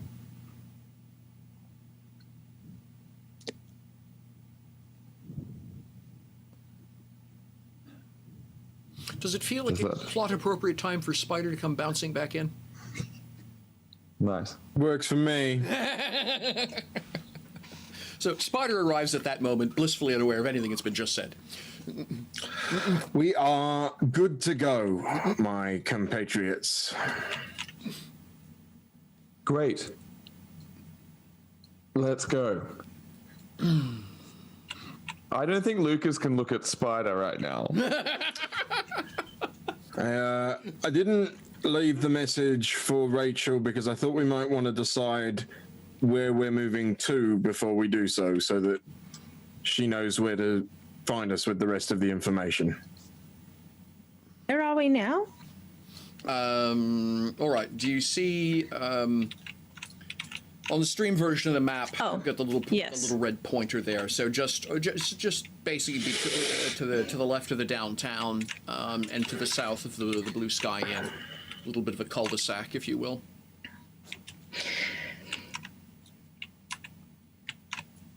Oh, Alexandra is so sad because she just wants to stay in an inn in the nice part of town, but she can't do that because that involves walking through the center of the city. So, yeah, awkwardly points to inn across the road. What about that? So, like I say, there's it's a city of 11,000, as I've pointed out before. There's a huge area, and while there is going to be places where you are more likely to find a P&B, around the guilds and merchants area, there are a few top-notch ones. In the Red Bricks district, if the nature is of the places, there'll be lots of those. But there's that huge slab of territory just south of Saints Row and north of Judiciary. There's going to be a few in there. You would imagine there would be a handful within easy walking distance of the Great Caravan District. There might even be a couple around the lake, in the neighborhoods around the Lake of Ancestors. The question is going to be quality, anonymity, and size. You'd expect that if you're looking for someplace that's going to be a little bit more out of the way, that is also by definition of being out of the way going to be a little bit smaller and perhaps not as well appointed. But so if you guys wanted to stay in this district, you could, but you literally got the entire city to pick from about where you might go hunting for one. Why don't we deliberately try to get lost in all of the people? Like, stay where the merchants are. They're all moving around anyway. I think it's a good idea. Agree. So down around the caravan district then in this area, or do you mean actually up in the guilds and merchants district? In the guilds and merchants district. All right. Anything up there is going to be the equivalent of staying at a five-star business place. It's going to be. Why do you think she suggested it? I thought you meant somewhere near the caravans where all of the people coming in and out of town every single day were. I mean, that's another option, sure. She means the poor merchants. This is why I just wanted to clarify, because I could just see that Alexandri pointing over. We're not going to the Hilton. Pointing over there, and and Lucas and Lucas and Chevalier standing between the two of them, doing this, going, one of you is going to have to make a decision. Everyone has been comparing her to Paris. I want to stay at the Hilton. We're not staying at the Hilton, Alexandre. To be fair, if you were trying to find Paris, you would check the Hilton first. So So avoiding maybe wealthy slumming it a places, little bit. and we're avoiding any barracks because that's where Lucas would want to stay. Right. So On a pallet somewhere. So I'm guessing probably in that little chunk of space just south of the caravan port Grand Bazaar is where you're going to wind up. If the objective is to avoid everything military and everything government/business, that basically cuts out the entire middle strip of the city. So you're either staying up by around Saints Row or you're staying down by the caravan port. But also very much, if we have to stay by the caravan port, it's got to be away from the industry, because that's messy, it's dirty, it's loud, it's smelly. It's not happening. Where we will not be found. No, I'm not doing it. No. You can what if stay here, I'll stay somewhere else. Old people. I'm sorry? No, if we find some lovely old people to if they have an inn, because old people are delightful. We can trust them. I'm sorry, what? No, if we find an inn that's run by old people, then it will be like, at least we get the comfort and the nurturing of old people who, will be like their, 4 grandkids that have come to stay. And then what is and then Are you? yeah, and do then, you want to be adopted by old people? What? I'm just trying to. I was wondering if what I should do is introduce an absolutely fantastic, early 20s dwarven couple. They're 200, so that makes them old people, right? But they're Yeah. But I'm just thinking that at least we can trust them, and it will be a nice place because they'll probably cook it. They'll keep it nice and warm for us. I know a lot of people that wouldn't trust my grandmother. touche. I mean, no offense, but your grandmother was an adventurer. I'm thinking these people won't have left their houses ever. How do you know? I'm making a lot of assumptions here. I can tell. That much, at least, is definitely true. Yes. How about we get our gear, we leave the message, and arranged to meet back at our previous meeting spot, at which point we can then go and find a new place to stay and lay low. Works for me. Yes. So here's the problem. Speed of communications being what they are, it's probably you probably aren't going to get an answer back until this evening as a minimum. Yeah. One of the things about the Ebon Elves is because they have this sensitivity to sunlight, which literally, mechanically, they're anything between dawn and dusk, they're mechanically at a disadvantage 1 automatically for everything. It's literally. Well, let's just tell them we'll meet them an hour before dawn. Well, yes, but that would be tomorrow. Yeah. And the objective is not staying in the place you're staying at tonight because bounty hunters. So but so we meet them. We we leave meet the them at the message, lake. and then we find a place, and then we get up early, so okay, very good. they get So the message overnight. The order of operations as you head is send the message, have a meeting, and then change where you're sleeping. And I was just is there something the GM isn't understanding here? No. I thought the order was. If we include the meeting spot in the message. Yeah, we say send the message with the meeting spot, which is where we met them first, Over the lake. and then we sort out our thing. So we just find a time that is time appropriate for them to have receive the message and can meet us there. Gotcha. Yeah. All right. So yeah, I'm aiming for tomorrow morning. For dawn tomorrow morning, actually, would probably work very well for them. That would be quote the end of the day, for their perspective. You know, if by any guess you might have about how they would work. So yeah. Okay. So you guys are going to troop back to the blue sky. Leave a message with the bartender, who is going to give you all some pretty collective side eye when you mention Rachel, leaving a message for Rachel Gray.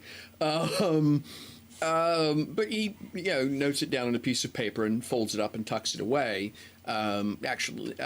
He says, "Oh yeah, I'll make sure she gets the message." You guys collect your stuff and toddle off. You are, and then go off in search. Alexandra wouldn't think of that. Never mind. Okay, nope. Never mind intently. Just one sec while I quickly update the map.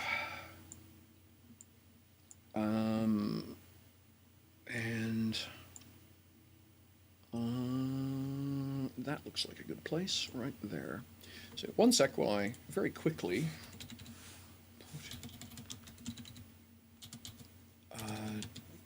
One sec. Tavern. We'll put that there. And what is the name of this place? It is the Winter Crystal. Very good.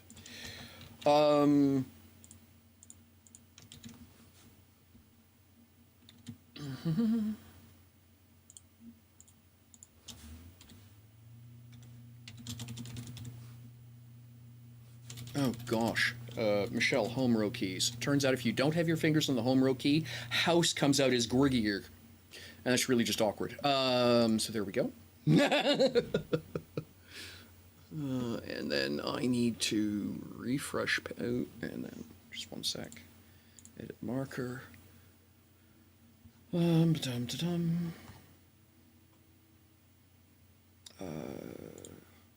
Just give me a sec. I'm just adding something to the map so you guys can see what it is I'm babbling about. Where'd it go? There it is. Ah, the Winter Crystal. Winter Crystal. And that goes to places of interest. There we are. And so now, if I go here and I refresh this view,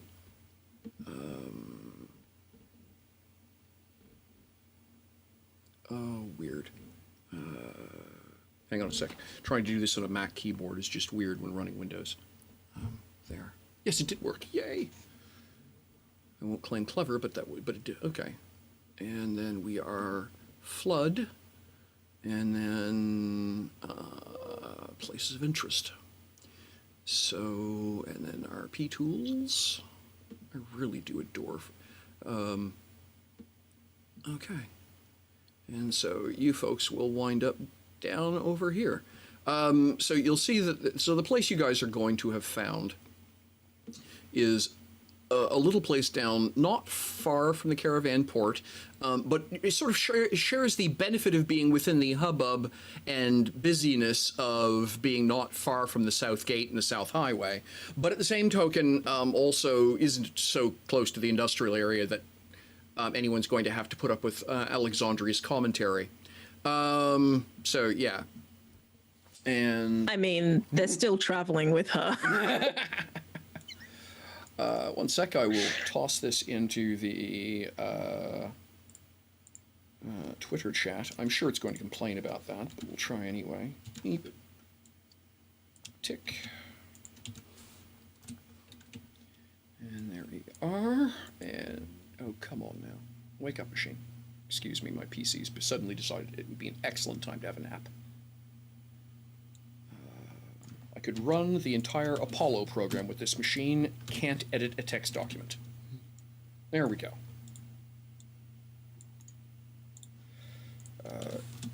There we go. That is the place that you guys find.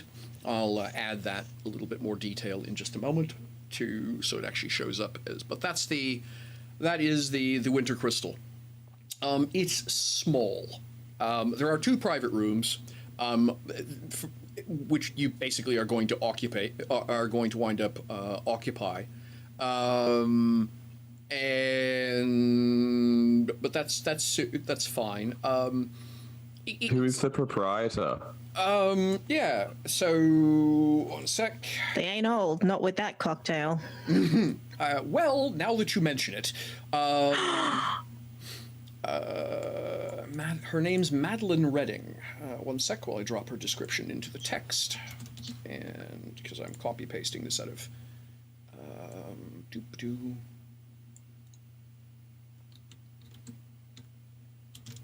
What's her name? Madeline Redding. 1 sec, I'll throw it into the Twitter chat as well, and I'll add all of this into the World Anvil site.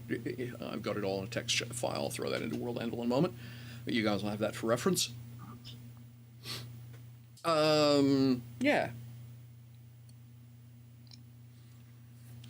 Is everything you just posted in chat canon? Yes. I don't know if we can stay here. Why not? I. And I like side eye the sign above the bar that says we don't serve tieflings. Are you? What?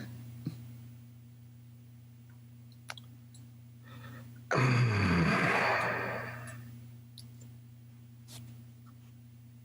don't like racists. Okay. We can go next door. No, it's fine. Jasper, we don't need to stay here. It's fine. We'll only be here for a short while. Yeah, that is an actual thing. There are some folk in this world who aren't as nice as others. There are, yep. There are people in this world who are shit too. So I just want to, Don't have to tip them well. yeah, that's it. and just to address that point, tiefling are going to be straight up, because of their demonic appearance, are going to be the subject of some supernatural pushback. It's as simple as that. Interestingly enough, there are some, there are some places where it actually doesn't matter, and they're one of those groups of people who are almost nobility by default. But yeah, every once in a while you do encounter people who just can't get past what it is they look like. That whole demonic heritage and stuff. Yeah, and well, they're also like the primary population of the Confederacy's enemy, right? The Empire. Well, yeah, there's that little detail too. It doesn't surprise me. It's just Yeah. Yeah, that's the single biggest problem is, if they were, for lack of a better way of putting it, if it hadn't worked out that they're not quite the de facto ruling class of the Burning Lash, they probably wouldn't be quite so frowned upon down here. But yeah, and even at that, everyone is probably going to have met a tiefling who's a productive member of the Confederacy. It's one of those stereotypes that just doesn't hold 90% of the time, or 95% of the time. The problem is you're always going to encounter those people who can't get past the 3%. Yep. I mean, maybe we'll get lucky, and this is where the bounty hunter fight will happen. Oh no, your tables. Lucky, you can actually set that up. I don't know if I want to I don't know if we want to punish this person's, poor social choices to the extent of putting ourselves at mortal danger. I mean, we can just break their tables on our own. Yeah. Why wasn't you cast Fireball? It's racist. Well, no collateral damage here. All right. So I could just use some banes and just like flip tables. Just walk out. The day we leave, it's just be like, screw this place. Yeah. We'll do what the rock adventurers are basically like the rock bands of this setting, right? So we'll order a goat and we'll spit roast it in our room. Can't forget to put the fire out. Yeah. That's it. right. I apologize for the derailing. That's quite all.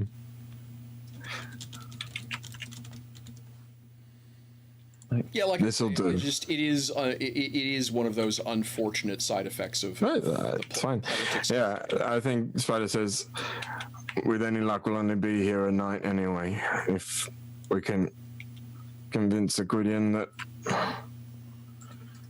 we're worth hiding.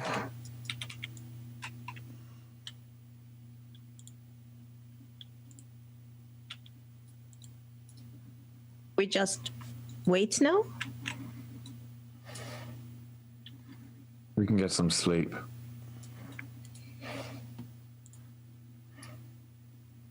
This should- afternoon. Yeah. Probably keep watch, though. I mean, does No.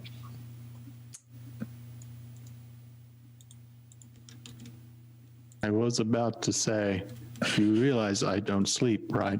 Yeah. I just realized that, like, the whole trip to Breezy Point Bay, we were taking turns watching, though. Are we? I mean, Lucas and I were. Oh.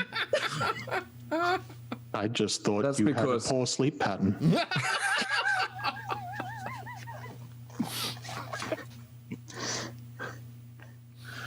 I like to think that Chevalier is the opposite to Toy Story, so he's only alive when we look at him. I like to think that the brothers have just been getting steadily more and more annoyed that Alexandri never takes a watch. And never That's saying anything. absolutely what was happening. She never watches. She never does anything. It's also that sudden realization that when he's just sort of like standing there in this sort of slightly like, he just sort of, takes a slight sort of knees bent kind of passive sort of thing. He's like, wait, you were awake that whole time? Oh no. What Oh no. were you doing? It's like, what does this off switch do? Don't touch it. Yeah. No, the eyes Well- are red. Yeah, unfortunately, the off switch, the other side is deaf, so it's actually defense offense. It's not. Don't play with that. Yeah. It's a slippery, one of those slippery switch problems where it's way too easy to flip it 2 spots over, not 1. Off, mass murder. We said it's a psychopath. Yeah. All right. So, yeah, you're. Oh, like I say, it's nothing too terribly fancy in terms of a place. Again, it's got that slightly awkward looking older style of architectures where the Confederacy loves its sharp angles and high polish. This is a place that's got it's got curves and arches, and obviously, whoever did the architecture clearly had bought two of the French curve tools and decided they had to use all of them all of the time. So I was going to say Alexandri likes it, but it sounds a little bit too much. it's like I say, it's the everywhere except the downtown core has got this, like I said, this very flowing, curved architecture to everything. Where instead of bricks, it's much more it's much more like poured adobe, and it sweeps instead of being straight and stuff like that. And then you get into this area where apparently the Great Fire occurred, and so the Confederacy just rebuilt the place, and it's all brick, it's all straight lines, the door tops are square and not arched and things like that, right? A completely different style of architecture. So, hey, Great Mustache. Thanks for joining us. Thank you, by the way. Shout out to everybody else who's been chatting away. I deeply appreciate y'all hanging out with us. So, you're going to have sent a message off to Rachel about where it is, about meeting up tomorrow morning. You guys are going to be passing a quiet afternoon. Anything, quiet afternoon and evening. Like I say, it's cozy. The place is just small enough that Madeline, Ms. Redding is sort of a one-person band. So behind the bar, out to the kitchen, drop stuff off at your table, tidying up stuff around the mantle, upstairs to go when you guys say you want rooms, kind of a mild moment of panic. Okay, just wait here, I'll go clean up. Comes back 15 minutes later, having basically got you guys' rooms organized herself.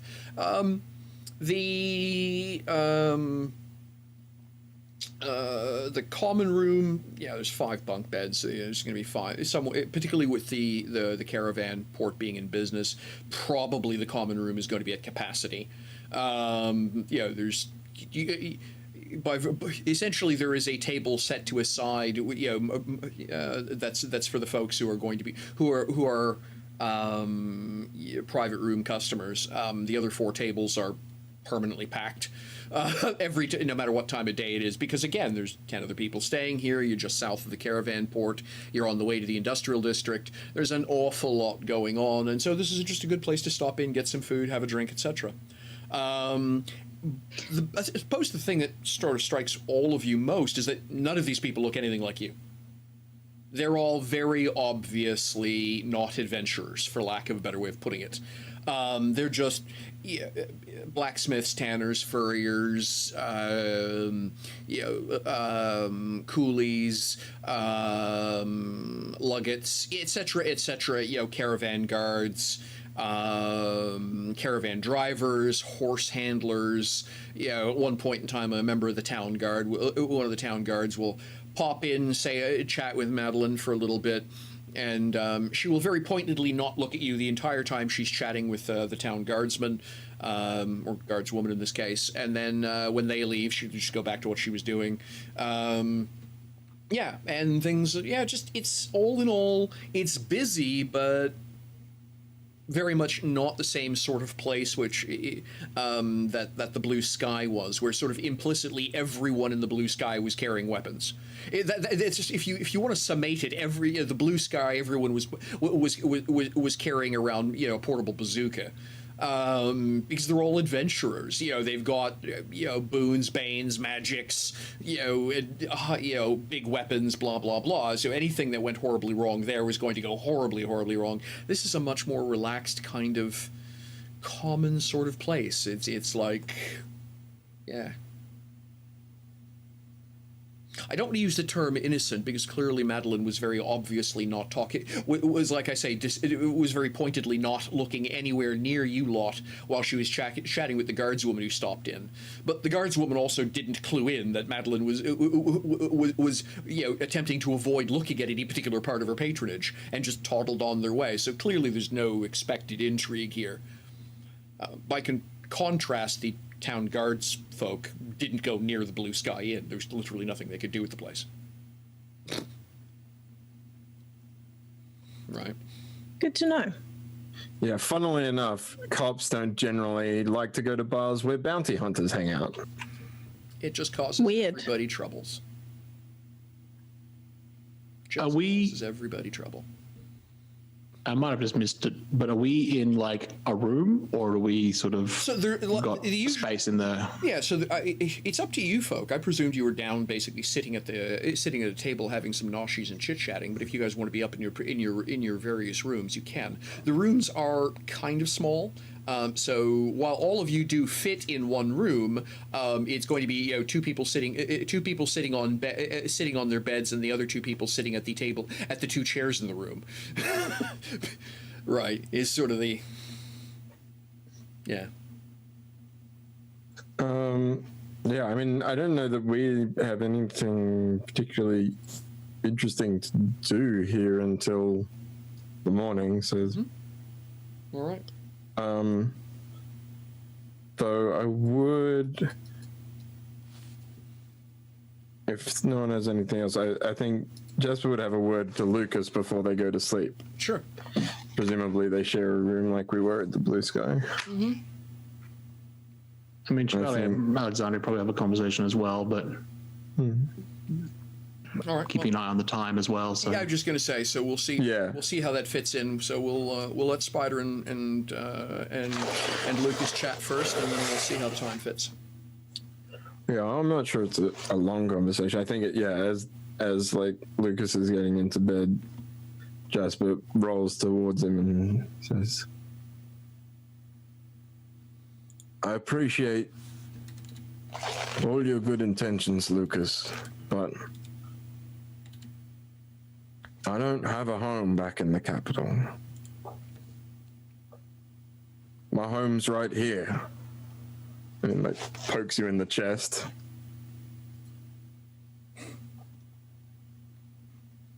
I punch you back. Ow. Ow. Ow. That was unnecessary. Ow. Don't know my own strength. Yep. No, I got it. It's all good. Jasper.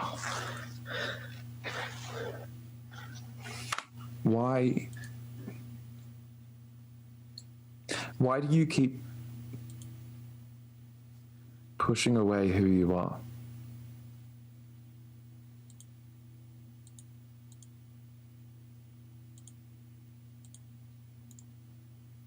I can't.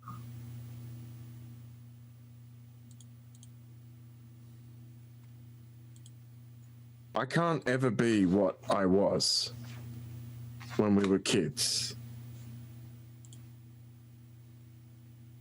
I'm not saying you can't be that, or you should be that.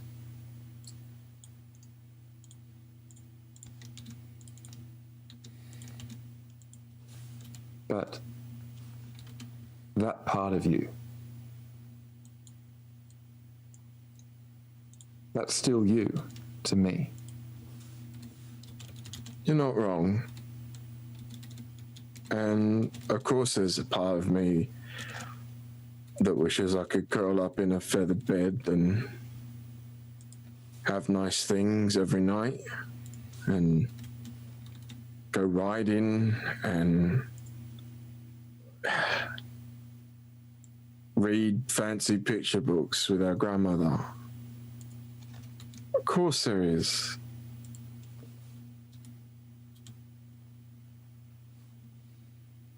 Look, maybe one day when Lord Cedric Edgewater is no longer the patriarch of our family and presumably, Victor has drunk himself into an early grave and you're the head of the house, maybe then there's a place for me there, Lucas, but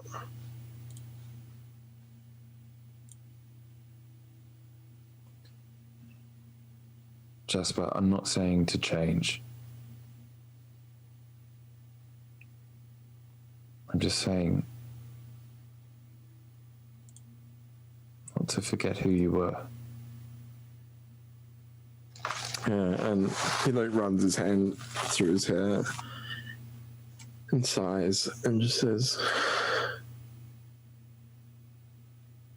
"I never forget."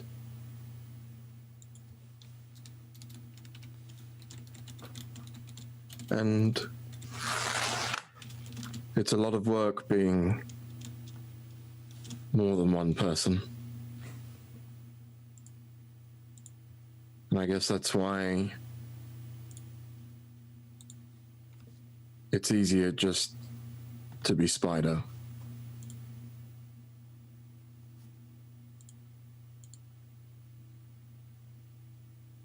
Easier, but also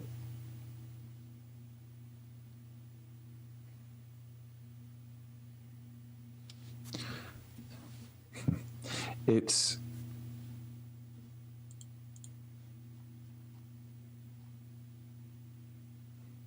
hard for me to watch you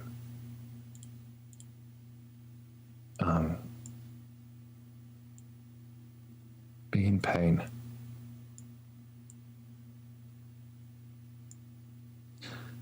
It may be easier to be Spider for you.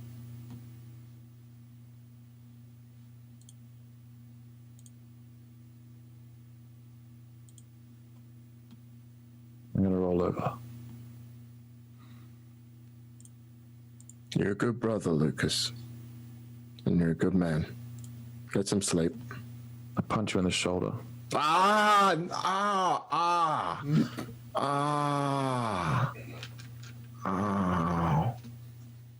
10 years, the bruise hasn't faded, same spot. All right. Alexandre and V.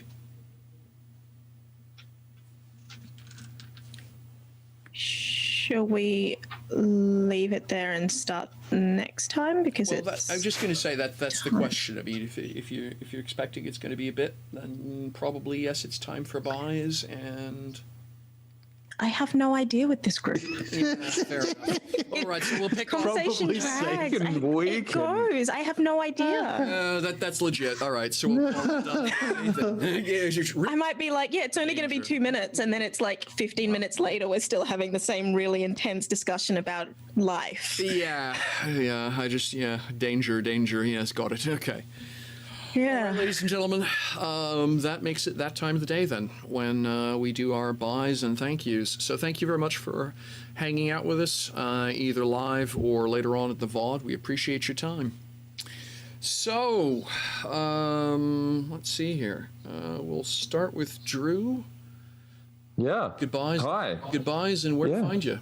And goodbye. Hi, and goodbye. I'm Drew. You can find me on Twitter at Drew Wilson. I also have a blog which I add to most weeks, but I've missed one, but that's all right. I am writing little bits and pieces from Lucas's point of view. Little vignettes to accompany the stream. Mm-hmm. So if you want to have a read, it's at talesfromthetavern.wordpress.com. And Chantel has one too, but she doesn't have a WordPress. She has a proper website. All right. There's a good pointer. Hi there, Chantel. Man, that's not what I had copy pasted. You're welcome. Thanks. Hey everyone, I am Chantel B. You can find me at Chantel B on Twitter. You can find me usually on Twitter. You can find me on everything that streams on this channel, regardless of whether it's streaming to Twitch or to YouTube, which we've been doing a lot recently. Yeah. So find us on Twitter and like that, and find me and like that, and then say hi. And like and like that, because I'll like that too, and I'll say hi back, and then go to wordswithcolor.com, which is the website that Drew was talking about, because I do a lot of writing. It's not just this. I do it for every single game I play. I do a lot of writing. Mm-hmm. I do a lot of writing for not every single game I play. I just write a lot. So see that. Gotcha. Jamie. Mm-hmm. Yeah, hi, I'm Jamie Collette. You can find me on Twitter at Muffin Manifesto or on my website, jamie-collette.com. I'm a professional voice actor. You should also check out Eternium Gate here on Due Respite, which I have been in, but am currently about to start a somewhat extended leave of absence because the rest of the characters went 8,000 years back in time, and I didn't. And yeah, no. I'm also just working on a bunch of other projects. The best place to find me elsewhere is facebook.com/streamed Shakespeare. Tomorrow, in the last of our weekly readings, I will be playing Lucius Andronicus in Titus Andronicus, the most bloodthirsty of all the plays. And then, is that announced yet? What is announced is that the next play that the show, the channel Stream Shakespeare is going to be doing is Merchant of Venice, but it's, instead of going to be a live reading, will be our first fully rehearsed play, performed over Zoom. So that's very exciting, and that'll be in about 5 weeks' time. And I am in it, but I don't think I can announce who I am yet. Very cool. All right then. And Sam. I suddenly have website envy. I don't have a website to spruik. At least not one get that's one. that's my own. You need a website. It's time. Apparently. Call me. It's that would be me. It's this kind of peer pressure that literally got me onto Twitter. So Yes. speaking of, you can find me on Twitter at @the_RealsMVP. I'm also a performer and a voice actor. You can find the last thing I did that wasn't for this channel on Penny Peep Show podcast, and their show A Town Called Prodigal. They put out multiple radio drama style shows. There's been a couple since that one, but there's 6 episodes for A Town Called Prodigal, and that I play Ritz. I'm also in The Curious Case of the Paddington Prowler on this channel. And that is getting, we had, I think it was like, and I can't remember how many episodes we've had, but it was the first one we kind of ended on an almost positive note. Almost positive. The last 2 have been like, it was kind of like this. Is this what positivity feels like? I mean, not for me, but sure. Yes. I was specifically talking for me. Oh, okay, cool. Yeah. I sobbed on camera. That was fine. Hey, so did I. Look. You did. It's I think I joked that the Paddington Prowler it's like Paddington Prowler, laughter or sadness, we're coming for your tears.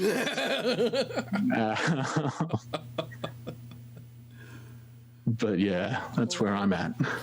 And of course, I am Michel Vaillancourt. I'm the storyteller GM, the creator of Lanogiianes, the game world. I am also you can catch up with me other places. On Twitter, of course, MichelV69. You can also catch up with me most Sunday mornings.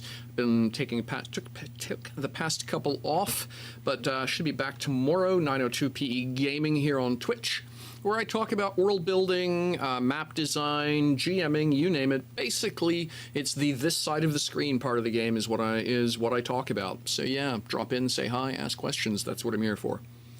And that, ladies and gentlemen, is that. Thank you very much for joining us. As always, you are watching Due Respite. This is the brainchild and project of Eric Shrimpicles. And he strongly believes and has put forward the vision of investing in stories. That's what we do here. And yeah, as Chantel posted, emotionally and deep, entertaining, and emotionally realistic stories. That's what we aim to deliver. And I think so far, particularly with this crew, we're getting the job done. Thank you very much for joining us. If you're watching us live or on the VOD, we do appreciate your time. Like if you can, subscribe if you can. The support is deeply appreciated.